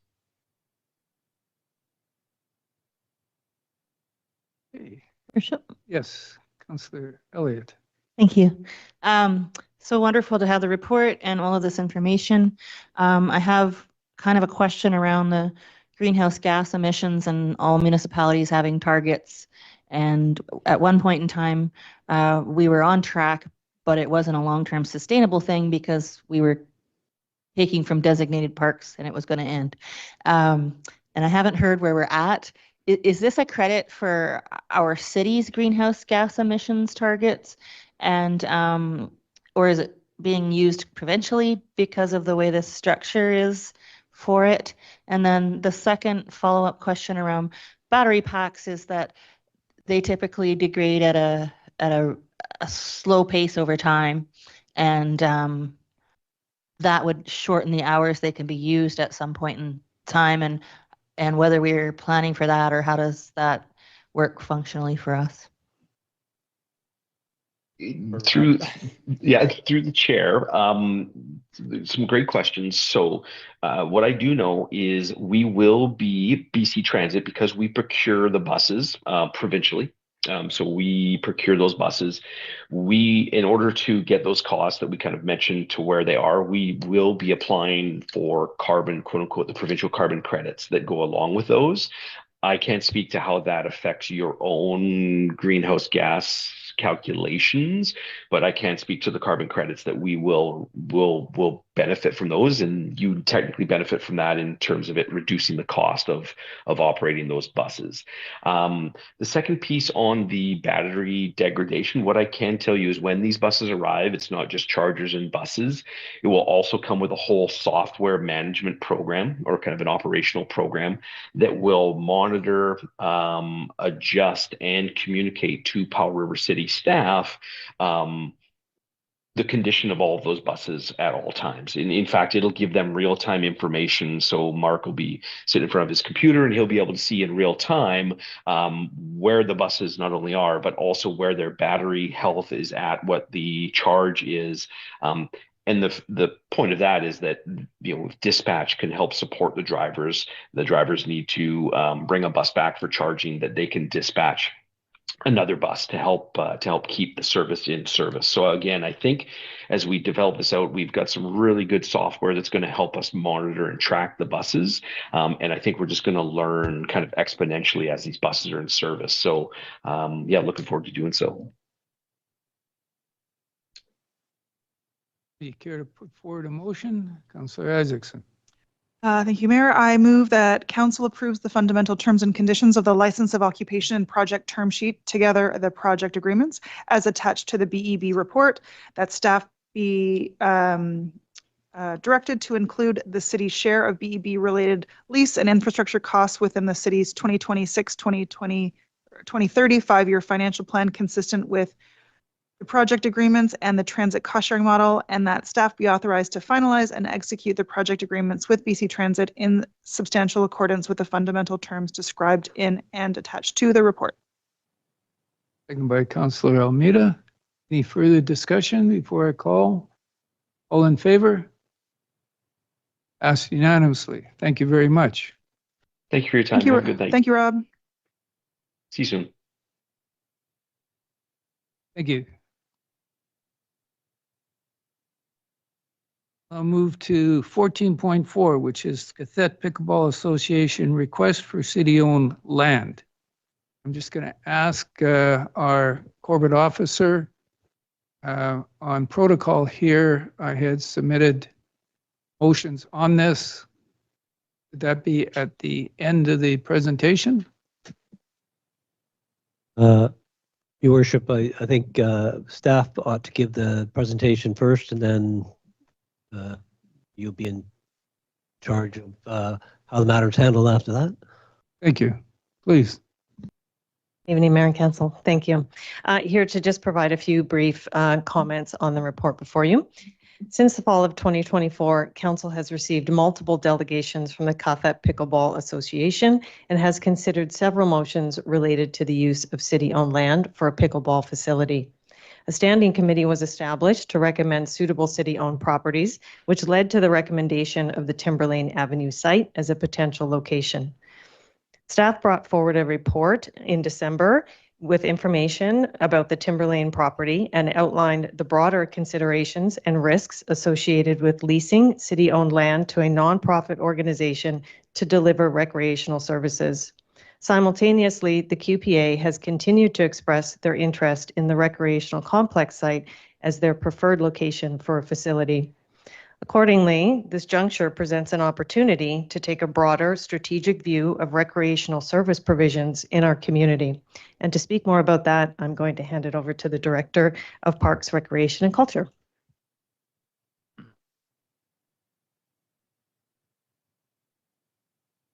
Thank you, Ms. Howie. Through the Mayor, the balance of this report shifts from this specific site question to a broader strategic consideration. How best to make informed decisions regarding recreational services in the community, and more specifically, the long-term use of one of the most valuable and versatile parcels of city-owned recreation land. Staff's recommendation is not based on the merits of pickleball as an activity, nor on a preference for one site over another. Rather, it reflects the view that decisions of this scale, duration, potential community impact, and cost on such a significant parcel of land are best guided by long-range planning. Staff have had the opportunity to discuss potential improvements and expansions to recreational services, not only with the Cathett Pickleball Association, but also with other nonprofit organizations. No group has been as advanced in their intent as Cathett Pickleball Association. Full kudos to them on that. For each group, it would be fair to say that this site would be ideal for them in the conversations that I've had with other groups as well. To each group, staff have provided consistent messaging that the long-term land use decisions of this nature are best informed by a comprehensive planning framework. Specific to this opportunity and at this time, staff's view is that any expansion or development of the recreation complex property would best be guided by a council-endorsed recreation and culture services master plan. A recreation and culture services master plan is a long-term planning document, typically with a 10 to 15-year horizon. It establishes a community-informed vision. It inventories existing facilities and services, identifies gaps and emerging needs, and provides a framework for future investment and land use decisions. The concept is supported by policy, directed in the Sustainable Official Community Plan, and reinforced by the 2016 Expanded Regional Recreation Initiative study. That study noted that the lands surrounding the recreation complex do have significant potential, but lack a long-range vision. Ultimately, this report, the ARIS report, recommended that such a plan be developed.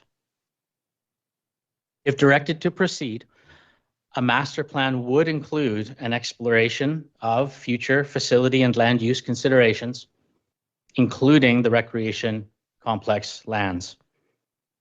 This process would also examine site-specific considerations associated with the recreation complex lands, including operational interfaces with existing facilities, parking and circulation requirements, long-term maintenance obligations, and standard safety planning considerations related to the arena's refrigeration system.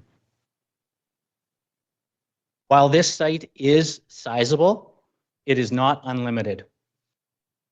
Depending on council and community priorities, such as buffers, forest buffers, access, and future facility needs, the developable area may be more constrained than it appears, potentially in the range of approximately 16,000 square meters, still a large size, but comparable to the footprint of the existing recreation complex. A master planning process would provide council and the community with the opportunity to determine the highest and best long-term use of this property, including whether to lease portions to nonprofit organizations to construct and operate their own facilities, like the proposal in front of us, or to reserve the lands for the eventual expansion of city-led recreation services. The recommendation before council reflects that sequencing approach. Those are the highlights from this report, and we're happy to respond to any questions.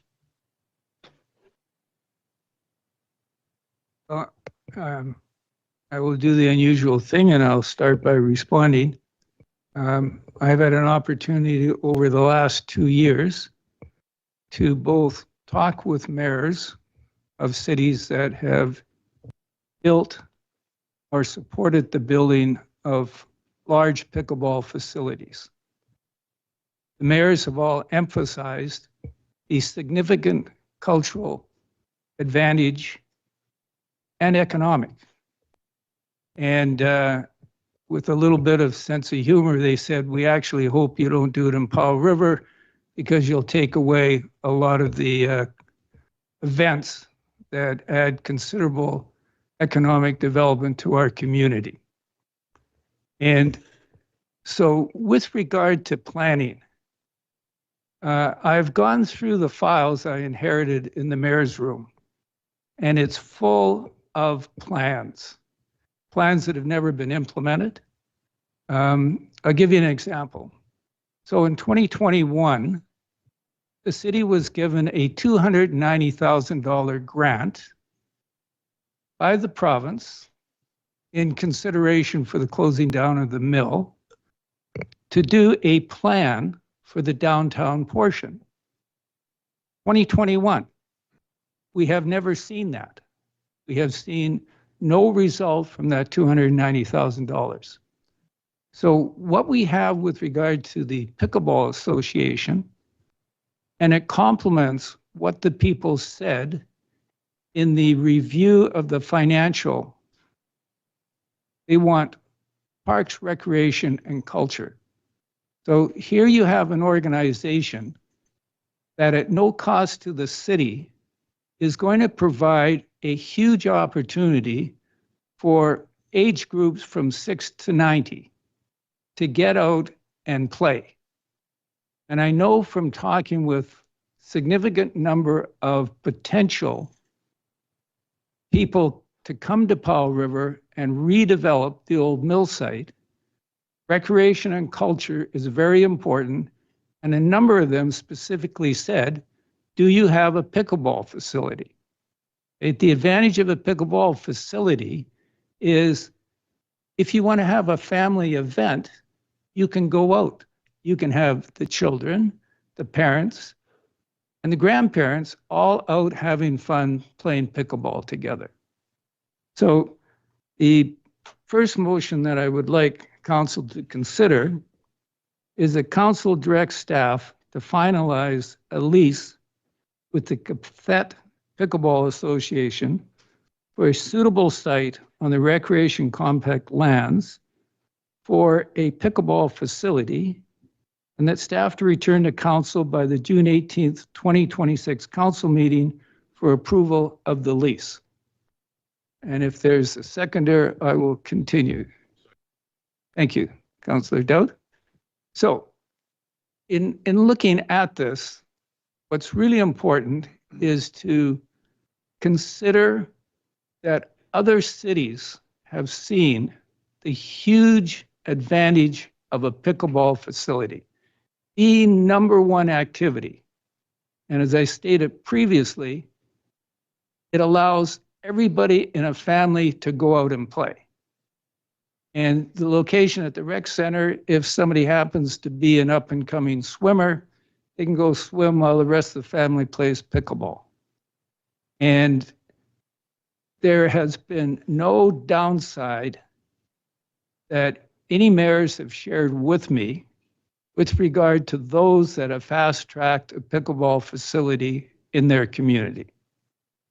So I'm hoping that council will see this as an opportunity to demonstrate to our community that we can make a decision that is very important to the priorities of this community, will not have an impact on the taxes, with the exception that it may end up reducing them because of the economic development component. Councilor Elliott. Thank you, Your Worship.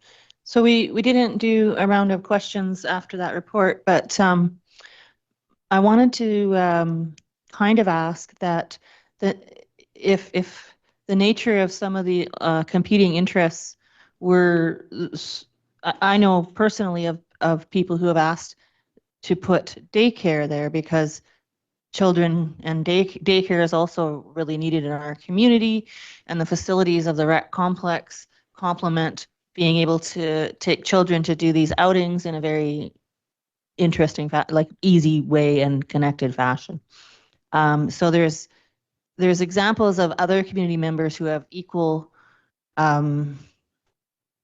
passion about what they think should be there that are maybe not necessarily applicable. So whatever process we decide on, whether it's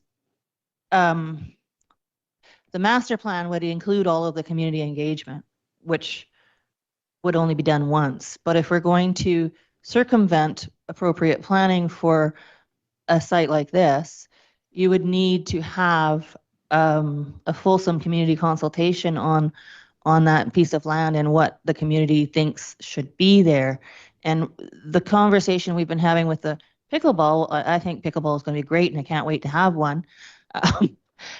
It isn't necessarily inclusive of the people who might have a different viewpoint. And so that's the caution I want to come forward with. And I guess I don't really have a question other than I appreciate staff bringing the report forward and guiding us toward good governance decisions that are inclusive of the entire community. I'm just as excited about pickleball as most of you are.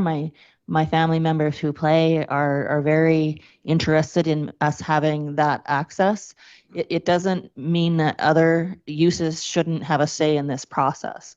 And so I'm not saying it's not great. I'm saying, well, good governance means we have to ask more than just the people interested in pickleball about what we should do with this piece of land that is public and owned by everybody. So I'm not sure if this process that we're proposing in this motion includes a full public input process or not. And so maybe somebody could answer my question. If we pass this motion, what kind of public input process would go along with that?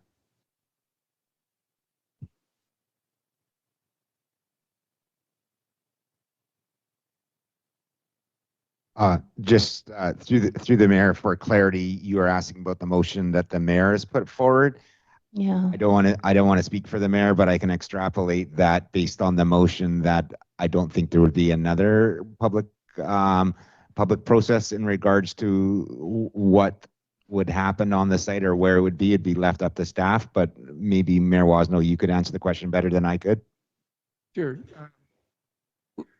With regard to public input, as I indicated, the public has very clear priorities are park recreation and council and not an increase in taxes. So we have a unique opportunity. We have a very long-established pickleball association that have demonstrated a commitment through fundraising, etc. In that process, they have engaged a considerable number of people from the community that support it. I'm not aware of any other organization that has brought forward a complete plan that would add significantly to the benefits for the city. So at this stage, I would say the public has made it clear through a number of ways that they want a pickleball facility. Councillor Dowd and then Southcott. Well, I support this motion.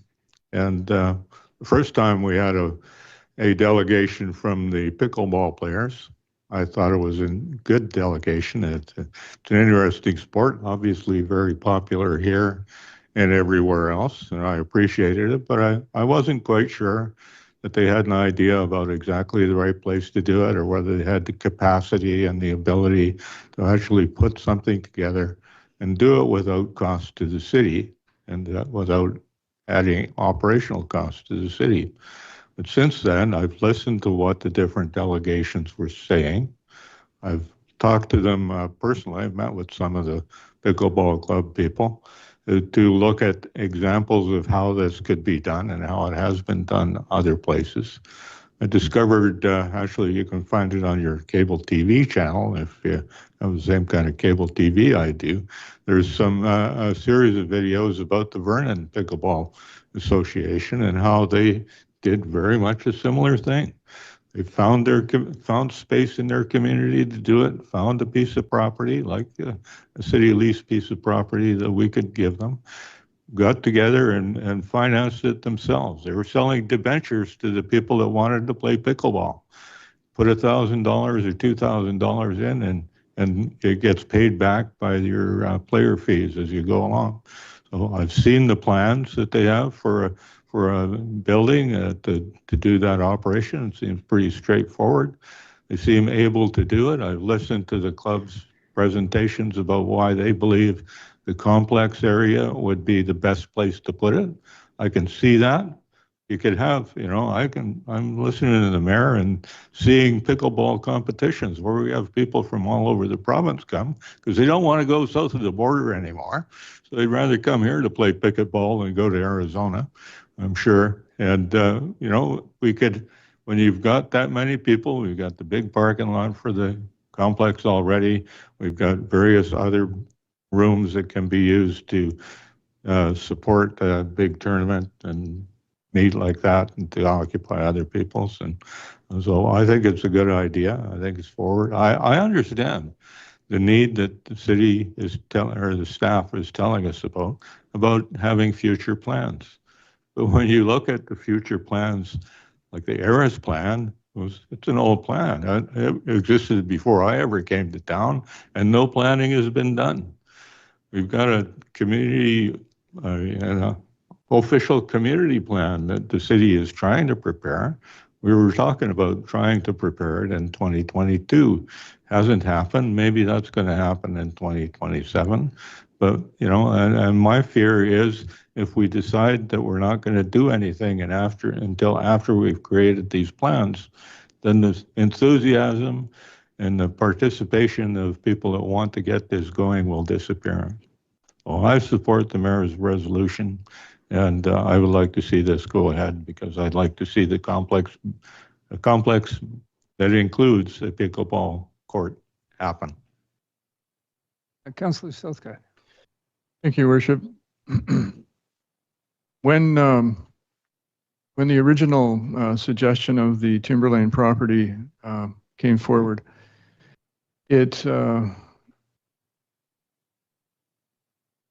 didn't seem to, there was no interference or no considerations of potential other uses for the recreation complex lands that interfered with that location. Yeah, there were other considerations, and I'm not sure, well, we've had an awful lot of material over the past 16 months or so, which all is referenced in the reports attached to the agenda here. But I don't want to see delay to pickleball. I realize how popular it is. I also really doubt that the enthusiasm is going to wane if there is a little more delay, because it's been getting more popular for at least a decade. So I've got 2 or 3 questions with regard to what's been presented in this recommendation or this motion in particular. The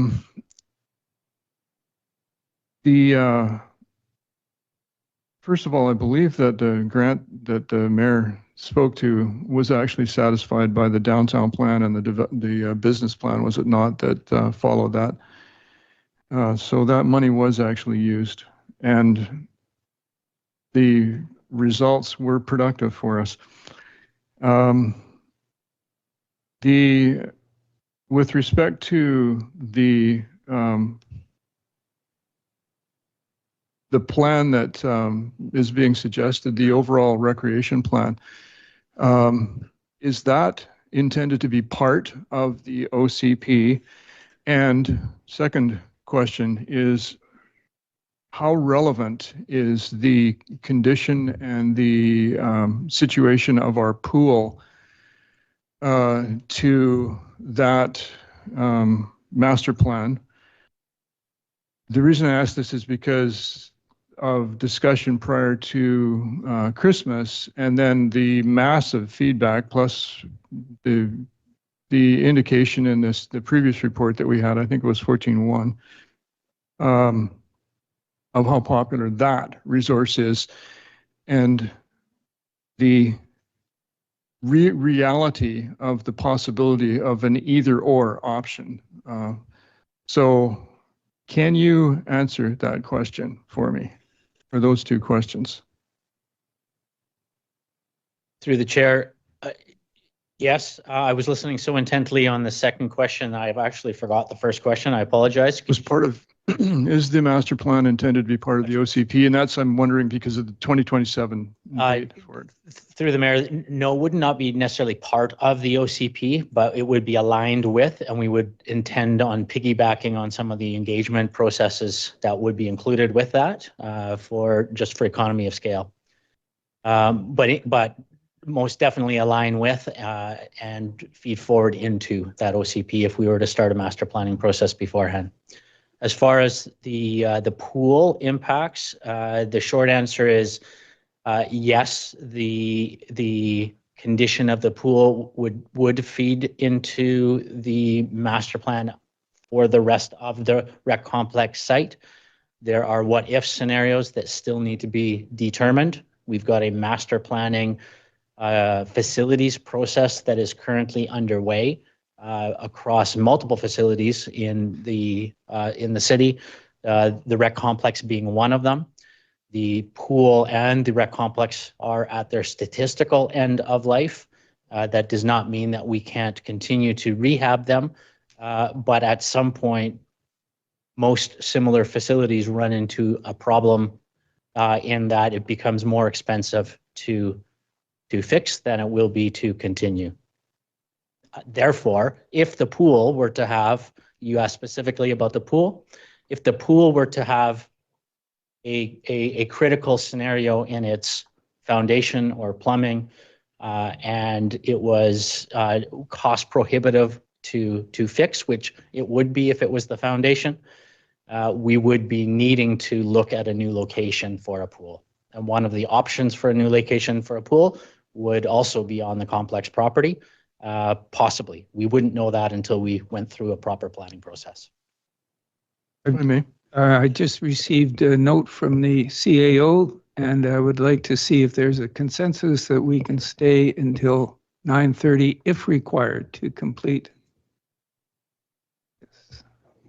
Just a quick comment, Mayor. I'm not opposed to 9:30, but considering the items, I would hate to get to 9:29 and have to have the discussion again. I'm wondering if council would consent to just finish the meeting, because we've only got basically one item in Q&A, and the rest is rise and reports, basically.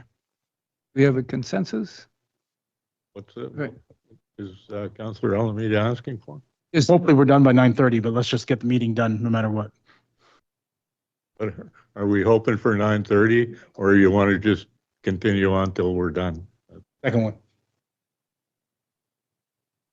We have a consensus? All right. I'm okay with that. Pardon me? I'm okay. It's just that it's an undetermined time is all. Eventually, if we don't finish, I'd have to go home. But okay.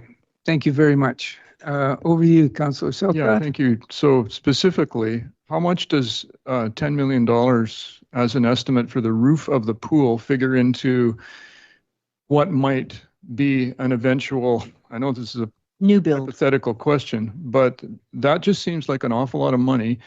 And that's why I asked the either or question before, because I'm very impressed, and I had an awful lot of feedback from people in this community about the pool very specifically, which was reflected in the report in item 14.1 as well. So I'm really concerned about that. Is that likely to be as serious a consideration in what master plan might deliver to us as it feels like to me, from an implication of what we can do there? Through the mayor, if I am understanding your question, I believe the current facilities master plan will begin to answer some of the questions of the current needs of that pool, and specifically what the estimated lifespan of the pool is, which we had never received in previous reports. And that, I think, knowing that would begin to answer your question. However, we still will not know exactly when we may have a critical failure of the pool. And at this stage, it is at a statistical end of life. It could still last another 20 years. It might last 1 year. It's unknown. Yeah, thank you. So Isaac. Thank you, Mayor. For me, this is can I ask for silence from the chamber? Thank you. This is a balance of, immediate need and long-term thinking. And so I agree and I understand with the QPA points about the benefit of pickleball to people of all ages and generations and abilities. It's clear that there's growth and that there's strong demand. And it's clear that for the QPA, the rec complex land is most suitable. So I don't disagree with any of those items. Where long-term thinking kicks in for me is I know we will get more details out of the facilities and the buildings master, or it's not a master plan, it's what is the research that's going on the facilities right now. That's going to provide some information about some of the needs, including of our recreation complex, and the planning process, which would lead to the development of a recreation culture master plan, will also provide more information. I am so concerned that about the strong possibility of us approving this, and then when it comes time to prepare for the next building, in order that facility is 50 years old, when we have to think about the next building, if we enter into negotiations with the regional district about the future of recreation in our region, we have a lot of hypotheticals that we're still dealing with, and I wouldn't want to be hamstrung with part of that prime site being used. So I support fast tracking this sort of project, but just not on that land. And so just not on that land because of the importance of that location to the long-term planning of recreation. And it could even be more. It could be, City Hall also is aged. If we saved money in the future by building a civic complex that included recreation and City Hall so that we didn't have to have 2 new buildings, if it included childcare, there's a lot of hypotheticals that it concerns me to focus on single use for a not insubstantial portion of that lot. And yes, there's still lots of room around it, but if we're looking to the future of that site, given the likely needs of the next structure, I have enough reservations for me to not support this motion. Not on this land. Thank you. Councillor Amita. Thank you, Mayor. If I have a conversation with someone and we get to talk about history and what you did for university, I tell them my degree, and if my wife's in the room, she'll say, Earl went to university to play intramural sports. I say that jokingly because outside of my career, for the last 30 years, recreational sports has been the biggest part of my life. And I can't quantify the amount of hours I've gone down rabbit holes on Wikipedia and Google Maps looking into leagues and stuff. I just did this week with a baseball league in Vancouver Island that I have nothing to do with, but it was just a rabbit hole. So I say that because I absolutely love recreational sports. And I agree, pickleball will be a fantastic opportunity and a fantastic facility to have in our community. I also agree that the recreation complex is probably the most ideal central location to have such a facility there. But I've said for, I don't know, almost a year now, that a plan like the one that the staff has presented is what we need for the rec complex area before anything moves forward. In November, when the Pickleball Association came for their last delegation, at that same meeting, council heard regarding our fire master plan.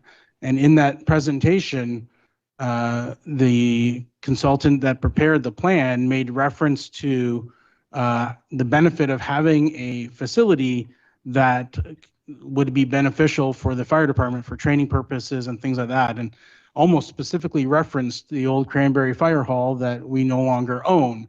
And it was a great example of a decision that was made some, I don't know how many years ago, to sell that facility that now we no longer have access to as the city, that could benefit us now. And I would really hate to see that happen again. And I've said before, once we put anything on that complex property, without having a plan for how the entire property is going to go, then we're hamstrung to that layout. And so I can't support this motion in its current phase. I continue to look for other places in our city, both private and public, that a pickleball facility could work, whether short or long term. But at this point right now, I can't support this motion as it stands. Okay. This is very interesting. So I want to put into perspective, all of council has been invited to a number of events from the Kalama Nation. They have demonstrated the value to a community when the Haggis and the directors are willing to make a decision on the use of public-owned lands. They have shown exceptional ability to make difficult decisions, not to be concerned about what somebody may think 15 years from now about that decision, but had the clarity and the willingness to do something with their land to support their community. And I would hope that this council, who has consistently defeated all motions which would have utilized city-owned land to develop housing, create economic development, and support businesses in Powell River. This is our last opportunity before the October election to vote to do something with city-owned land that could have a significant impact on the next 2 years, 10 years, 20 years, and probably 50 years. So I would encourage any councillors that would like to get reelected to support this by demonstrating that they believe the community interests and services should be met and they're willing to make a challenging decision. Councillor Elliott. Thank you, Your Worship. So I'm absolutely in favor of using city-owned lands for a pickleball facility. We have as a council, expressed that desire to do so.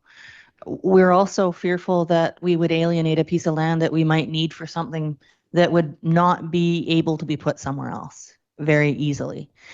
And that is because we lack information.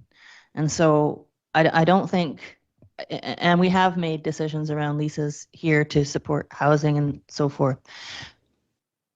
My concern about making sure our community can have all the facilities that we need is not to be mistaken for my inability to make a decision about land. So we have a lot of land in our city. We can move on quickly because we don't have the same conflict happening. And so I really think that alienating a piece of land that we will need to maintain maybe a swimming pool in the future is not, shouldn't be done lightly, especially if we don't have the answer. Can we rebuild on the same site where it's at now, or is that not possible? We need those answers before we do that. Having said that, we do have other pieces that we could move on right away because they're not subject to the same question that we're worried about. And so that's what I want. I want pickleball. I also want to make sure that we have a swimming pool in the future. And I don't have all the answers on our current one to be comfortable with alienating a piece of land that might be the only place we can put it. And that's the bottom line. Any further before I call the motion? All in favor? Opposed? Motion is defeated. Mayor? Yes.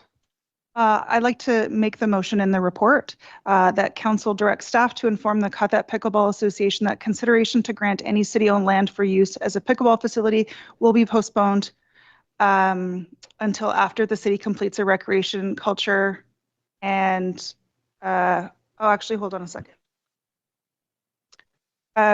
Sorry, I'm just distracted and I couldn't read it out. Because I want to word it a little bit differently than what's in the report to acknowledge that I don't want to stop other city-owned land from being used. So I move that council direct staff to inform the Cuthbert Pickleball Association that consideration to grant recreation site land for use as a pickleball facility will be postponed until after the city completes a recreation and culture services master plan, and that council direct staff to include the development of a recreation and culture services master plan in the 2027 budgeting process. Second by Councillor Southcott. Any, yes. Just a quick rationale. I did, the original motion postponed consideration of any city-owned land for use. And that's not my hope. I do think that there can be possibility for other city-owned land. I just want to specifically eliminate the current, any decision about the recreation site to be postponed. And so that's my intention. And I think in order for us to make really solid long-term decisions, that the second part of the motion, that master plan, as well as the results of the building plan, will make that possible for us. Thank you. Councillor Armida. Thank you, Mayor. Just for the sake of clarity, Councillor Isaacson said recreation land, and I think she meant recreation complex land, to be more specific, because any park would be recreation land, and we don't want to. I said recreation site, but yeah, recreation. Yes, Councillor Dowd. So I've got to speak against this motion, basically for the same reasons I was speaking in favor of the previous one. We're putting a motion forward now to ask the people that are elected in October 2026 to budget money for 2027 for a plan. We don't have the ability to do that. We can recommend to them that they do that, but we can't guarantee that they will do that. Could have 7 new people. I know there are people who are hoping to see 7 new faces up here on October 27th. And, you know, maybe that'll be good for pickleball, or maybe it won't. But I would rather see that we decide on doing something now than trying to postpone it to the future. Frankly, there is no piece of land anywhere that might not someday be put to a better use. If we want to continue to say, no, we're not going to make a decision because there may be some future time when there is a better use for this piece of land, we're never going to decide anything. I think we need to actually make a decision on whether we want to do something or not do it, get down to work and approve and let people do what they want to do. But I'm not in favor of shuffling this off and to a new council in 2027 if they choose to do something about it. So I'm opposed to the motion.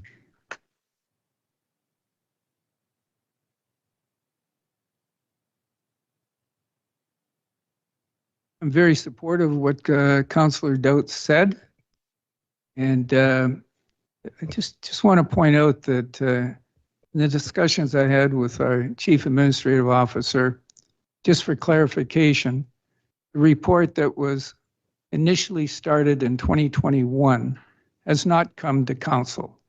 So there's a prime example of a study which people thought would be good in providing direction to staff and council on development opportunities on the main street. Okay, so this has never come forward.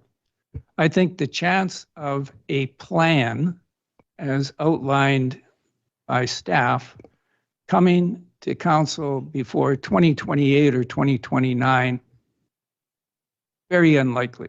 So the bottom line is, are we as elected officials willing to make a decision that mayor and councillors in other cities have done in order to bring significant opportunities to Powell River?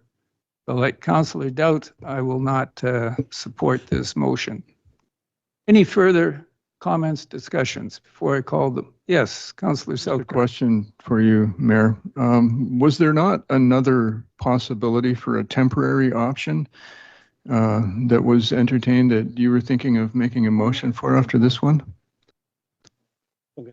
Yes, there was. And if the one had been approved, it would make sense to move forward with that one.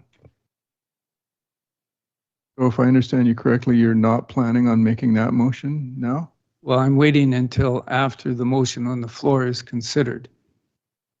Thank you. Any further discussion? Councillor Elliott. Thank you, Your Worship. I think what I like about the motion and the way it's been worded is that it still leaves open the fast tracking of decisions on other pieces of city-owned lands, and it just recognizes the need for us to get our ducks in the row about the recreation center prior to alienating that particular piece of land. And I think that's good responsible governance, because I know that people here are very interested in supporting pickleball, but at the same time, how do we know that that is what's in the best interest of the community? We're not proposing a broad community input to it. We're not proposing that we do any kind of engagement with the public. We're just saying that we here would know that pickleball is the best thing for that site. And I think pickleball is absolutely good for Powell River. I really, really want it to go ahead. I just think that we may have more important or uses of that land that maintain our swimming pool and rec facilities that would need to be there. So I like that this still allows us to move forward quickly on any other piece of land. Okay, we have a motion on the floor. All in favor? Opposed? Motion passes. Now to Councillor Selscott's. I have another motion that council directs staff to request a modification on the sponsored Crown grant with the province to allow a pickleball facility at the airport hangar for a maximum of 2 years, and that council approved the mayor to meet with the city's MLA, Radine Neal, who is the Minister of Water, Land and Resources Stewardship, and the minister responsible for sponsored Grants to brief her on the city's request to her department. Councilor Almeida, second. Thank you. Yes, Councilor Isaacson and then Councilor Southcott. Just a question, the airport hangar, you're talking about the one that had been entered into a 99, the land had been entered Correct. into a 99-year lease? Okay. Councilor Southcott. Thank you, Bishop. Just a question, why limit it at 2 years? Like I'm just wondering why the 2-year limitation there? 2-year is most likely to resonate with the provincial department that's making the decision. Councillor Doubt. So it's not clear to me whether your intention is, what your intention is about the sublease and who would be subleasing to who. You're talking about the city leasing this from the owner? No, the Pickleball Association would have a sublease from the Gao family who has leased the property from the city.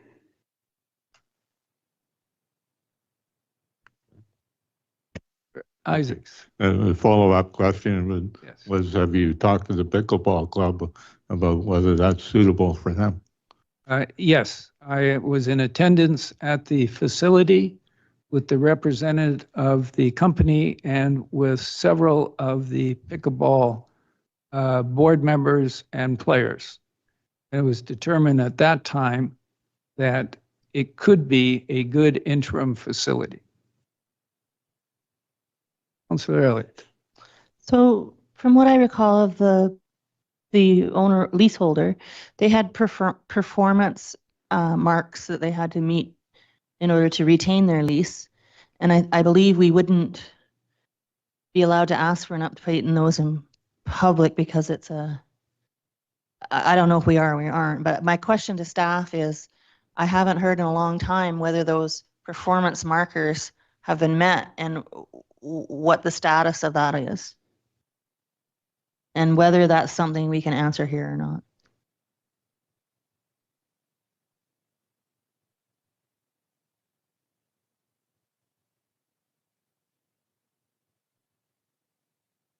Through the chair to Councillor Elliott. I'm not going to speak to the specific performance markers. I'm not quite sure whether that was something that still remains enclosed, but I can speak to a little bit about the nature of that particular facility and highlight that it is still with that occupancy. There's still some significant infrastructure requirements to upgrade that facility so that it has sewer, sanitary, water infrastructure. There's still gravel, driveway requirements that are, so it is in a state that's occupiable. The city has not given it occupancy at this point. So I'm not quite sure in terms of timing if the mayor's had an opportunity to discuss with the owner of the property in terms of their plans. We are currently engaged as the development team with the owner, and at this point they're requesting a longer term to complete those services because of the cost. So there is quite a cost to complete the building and to allow for a formal occupancy.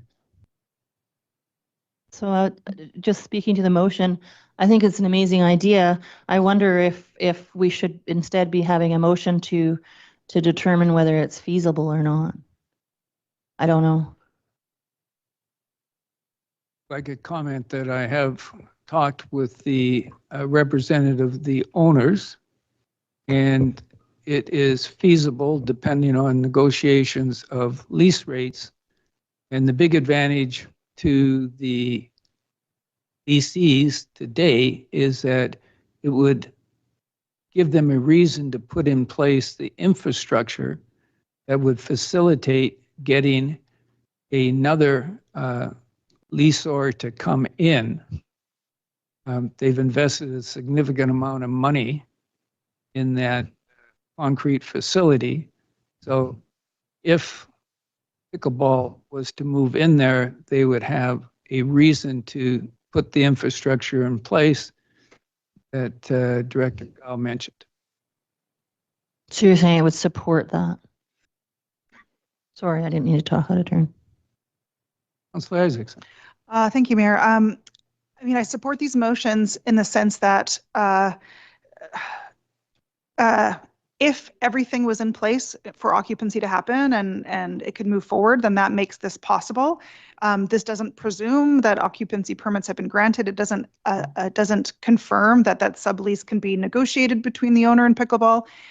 What this motion would make possible is for that discussion to happen. And so for that reason, I support this motion. It sounds like a couple of steps would need to be true in order for a sublease to actually happen, including the completion of those services.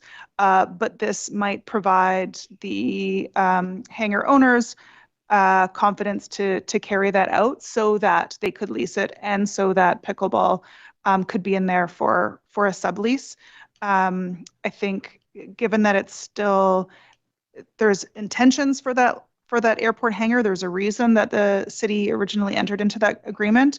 And ideally it would be made, its best use would be made. That's not where we are right now. And I don't anticipate that happening over the next 2 years. And so this is an alternate use. Again, if it got to a place where occupancy was permitted. And so this doesn't guarantee any of that, but it would just help make that possible. Thank you. Okay, we have a motion. I'm going to call all in favor. Opposed? The motion carries unanimously. We'll now move to 15, which is rise and report. We have 3 rise and reports. Powell River Orphaned Wildlife Society request for city-owned land. At the January 20th, 2026 closed committee of the whole meeting, council resolved to rise and report that as of November 20th, 2025, the Powell River Orphaned Wildlife Society, PROWS, has withdrawn their request for use of city-owned land for a wildlife rehabilitation facility. The next rise and report is the Recreation Services presentation. At the February 19th, 2026 closed council meeting, council resolved to authorize staff to release part 1 of the confidential presentation provided to the Cathett Board on December 10th, 2025 regarding the Sub-Regional Recreation Contribution Agreement. And the last rise and report is the QCEH License of Occupational Renewal. At the February 19th, 2026 closed council meeting, council resolved to direct staff to enter into a new license of occupation agreement with the Cathett Coalition to End Homelessness that will permit the continued use of the city-owned space located at 7156 Duncan Street under the same special terms and conditions as those established in the current agreement, to be granted to QCEH on a month-to-month basis for a period not exceeding 6 months that will come into effect at noon on February the 28th, 2026, in alignment with when the current agreement granted to QCEH for the same location expires.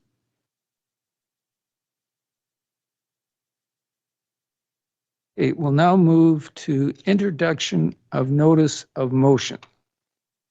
And as indicated earlier, the item 14.5 was moved to 17.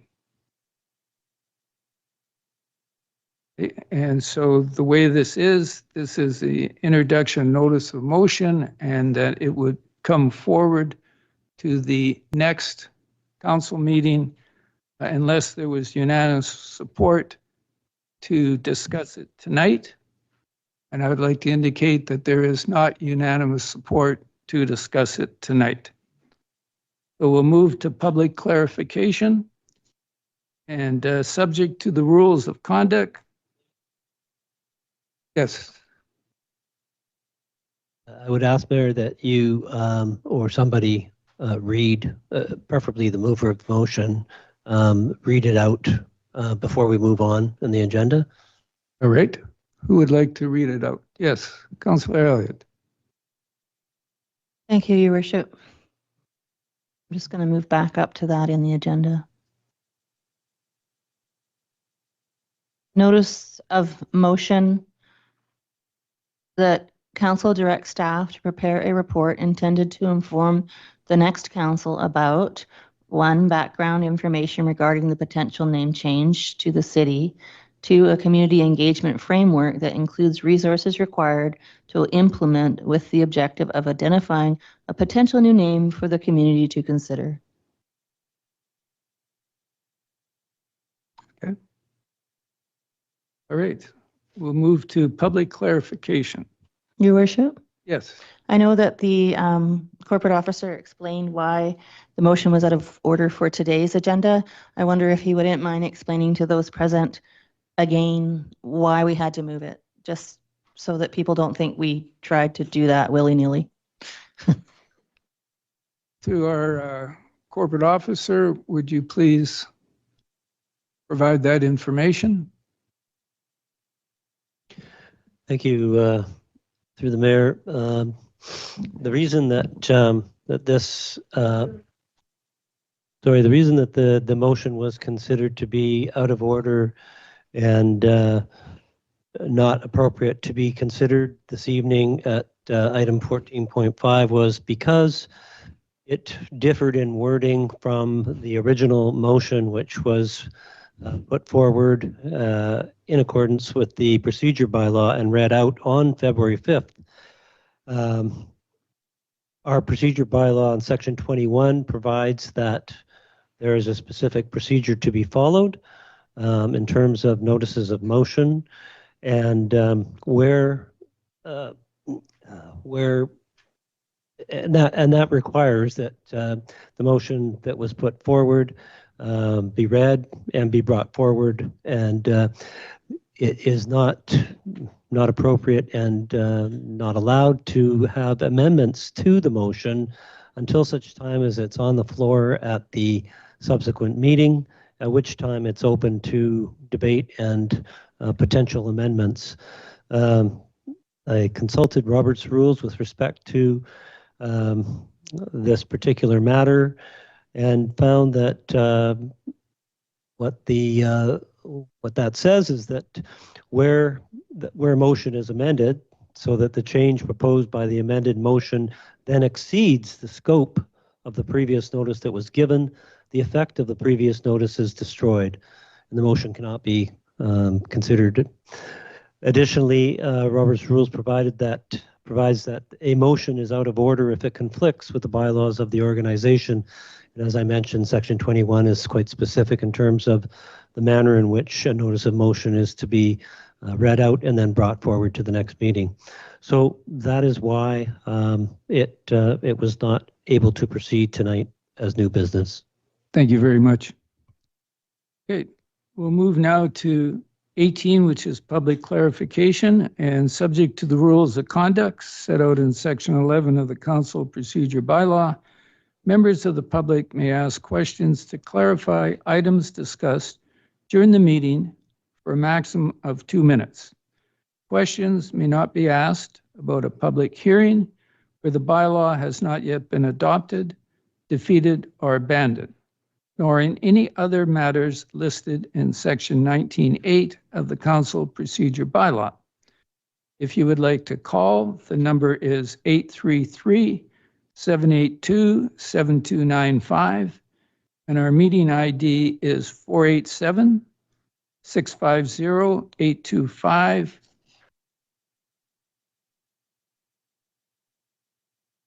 Written questions must be received by the corporate officer no later than 1 p.m. on the day of the meeting. Have we received any written questions? Mr. Galinsky. Thank you, Your Worship. I appreciate the opportunity to pose some questions. My questions pertain to item 14.4, which is a Quebec Cathette Pickleball Association request for city-owned land. It was detailed in the recommendation that council direct staff to include development of a recreation and culture services master plan in the 2027 budgeting process. Why will it take until 2027 for a master plan, Your Worship? To our CAO. Could you repeat the question just so I make sure I understand exactly what you're asking? Yes, I'd be pleased to do that. It states in the recommendation in 14.4 that council directs staff to include the development of a recreation and culture services master plan in the 2027 budgeting process. And my question is, why will it take until 2027 for a master plan? Okay, so in order to do a master plan, you have to have the budget to do it, and the budgeting process for this year is so far advanced that trying to put a master planning process into this year's budget is too late. So we put it into the 2027 budgeting process to get the dollar value that is required to hire the consultants to do the work. I thank the CAO for the response. That leads into my next question is how long and how much would this be anticipated to be? We'll have to do a little bit through the mayor. We'll have to do a little bit more research moving into it. So I'd hesitate to provide an exact answer at this point in time. Thank you very much. My final question, Your Worship, was the ERIS report, which was referenced during the discussion, was written about 10 years ago, recommending that a master plan be conducted. And I'm wondering why it's taken so long for that to happen.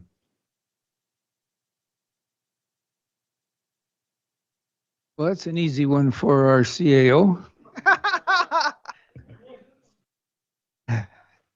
Yeah, I can't speak to what transpired previous to my joining the organization, but what I can say is that I have experience with master planning processes and leading organizations that have moved them forward and seen the tangible results associated with it.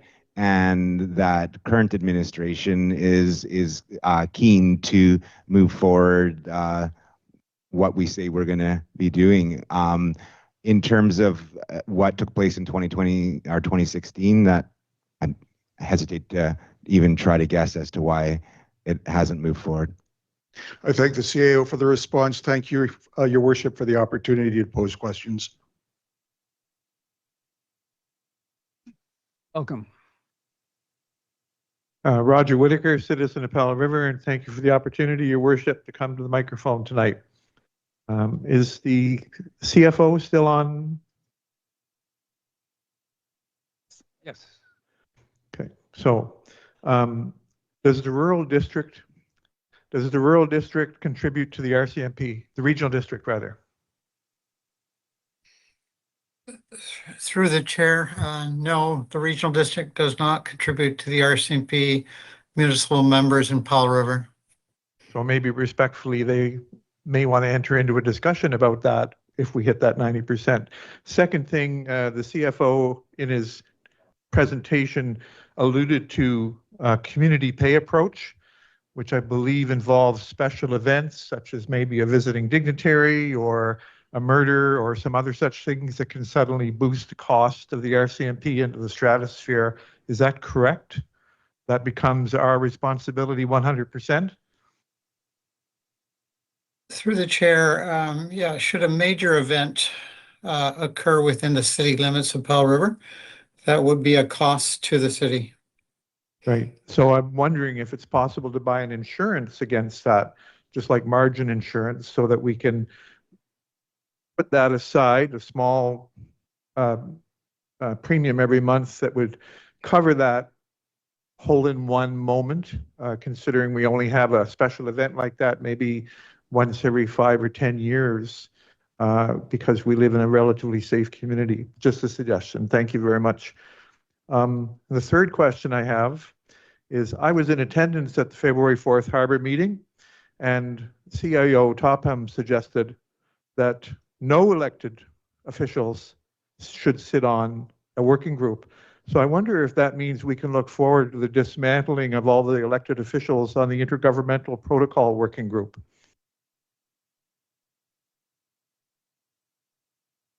Sounds speculative to me, but through our CAO.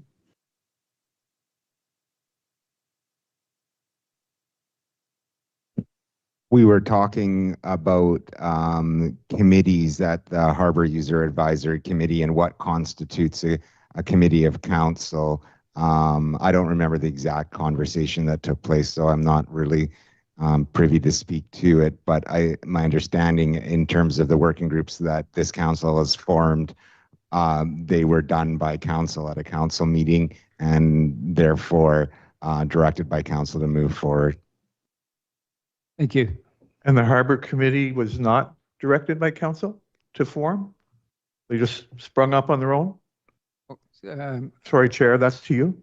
No, I think that Councillor Isaacson has an answer. Yeah, I think the distinction between the Harbor Advisory Committee and soon to be working group is that the Harbor Advisory Group ended up being very operational in nature, whereas the other groups that we have are governance in nature. So it makes sense for those working groups that are governance in nature, for example, intergovernmental or with the Community Forest Board, to be members, elected members. But if a working group is operational in nature, it does not make sense for an elected person to be on that committee. See. Okay, thank you. Thank you.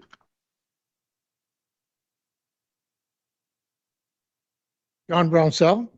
Okay, this introduction of notice of motion, I am having a problem understanding why you're repeating almost word for word exactly what was said June 15th, 2021 at a committee of the whole meeting. Also, everything that was on there was done, except the other thing that you forgot to mention on here is the cost. The one that they did on June 15th, 2021 had $20,000 of our community budgeted for costs of doing this. So is there an estimate done for the cost of doing this now? And we know that all these things have been fulfilled because we have a counselor who did work on part of it. And everything else is done except voting on it. Councillor Elliott, do you have an answer? Thank you. So the report is asking for the numbers of what it would cost to do the community engagement that would result in the community providing a potential new name, which has never been done. And so that could then be considered in votes and finding out the will of the community. So that's what the motion asks for, and it hasn't been done yet. Well, names have come up. Well, time out here. I believe protocol is when somebody calls a point of order, the chair then asks the councillor to explain what the point of order is. So one of the things that we don't do with notices of motions are discuss the notices of motion. I think the questions are really pertinent to when the debate happens, but the Q&A period is not meant for us to get into discussion about notices of motion. Thank you. I see our corporate officer shaking his head in agreement. So that's the answer. Thank you. Do we have, we have somebody in. Just a request, if you could find out how much this is going to cost us, please let us know. Thank you. Good evening, Mayor and Council. Rob Bombardier. A couple of questions, couple of comments. Just the questions. One of the questions would be I've been told that the pickleball facility at the recreation complex does not fit into the recreational plan. Where is this plan? I'm not talking about the one that we're going to do now coming into 2027. I was told it does not fit into the Parks and Recreation plan. Where is this plan? Okay, I'm going to ask Councilor Almeida and then I'd be curious to ask Mr. Bombardier who or where he was told this. Director. Sorry? Or Director of Parks and Recreation. I'll let him answer the question. We'll ask our director. Through the mayor, if we don't have a current plan, we've never had a recreation plan, and if any of my responses seem to infer that we did, then I didn't communicate properly. The second question is, the Dwight Hall is currently 99 years old, coming up on 100 years old. Complex is 50. We don't talk about the Dwight Hall as being end of life. So why are we talking about the complex being end of life? We just talked about tonight that we might have to replace it. With the way the house is in order here and our funds that are available to our council from our city taxpayers, we could never build another complex. We need to get the house in order to keep that complex open and do what we need to do to keep that complex open. If we need a new pool, let's do a new pool. Build it right where it's at. Thank you. Do we have anybody online? Yes, we have somebody online.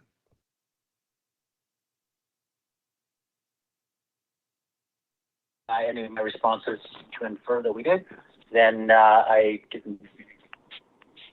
Hello? Hello? Hello? Yes, please introduce yourself.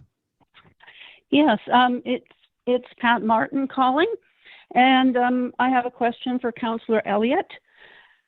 Do you intend to recuse yourself from future discussions on the name change in view of your perceived non-pecuniary conflict of interest and disqualifying bias?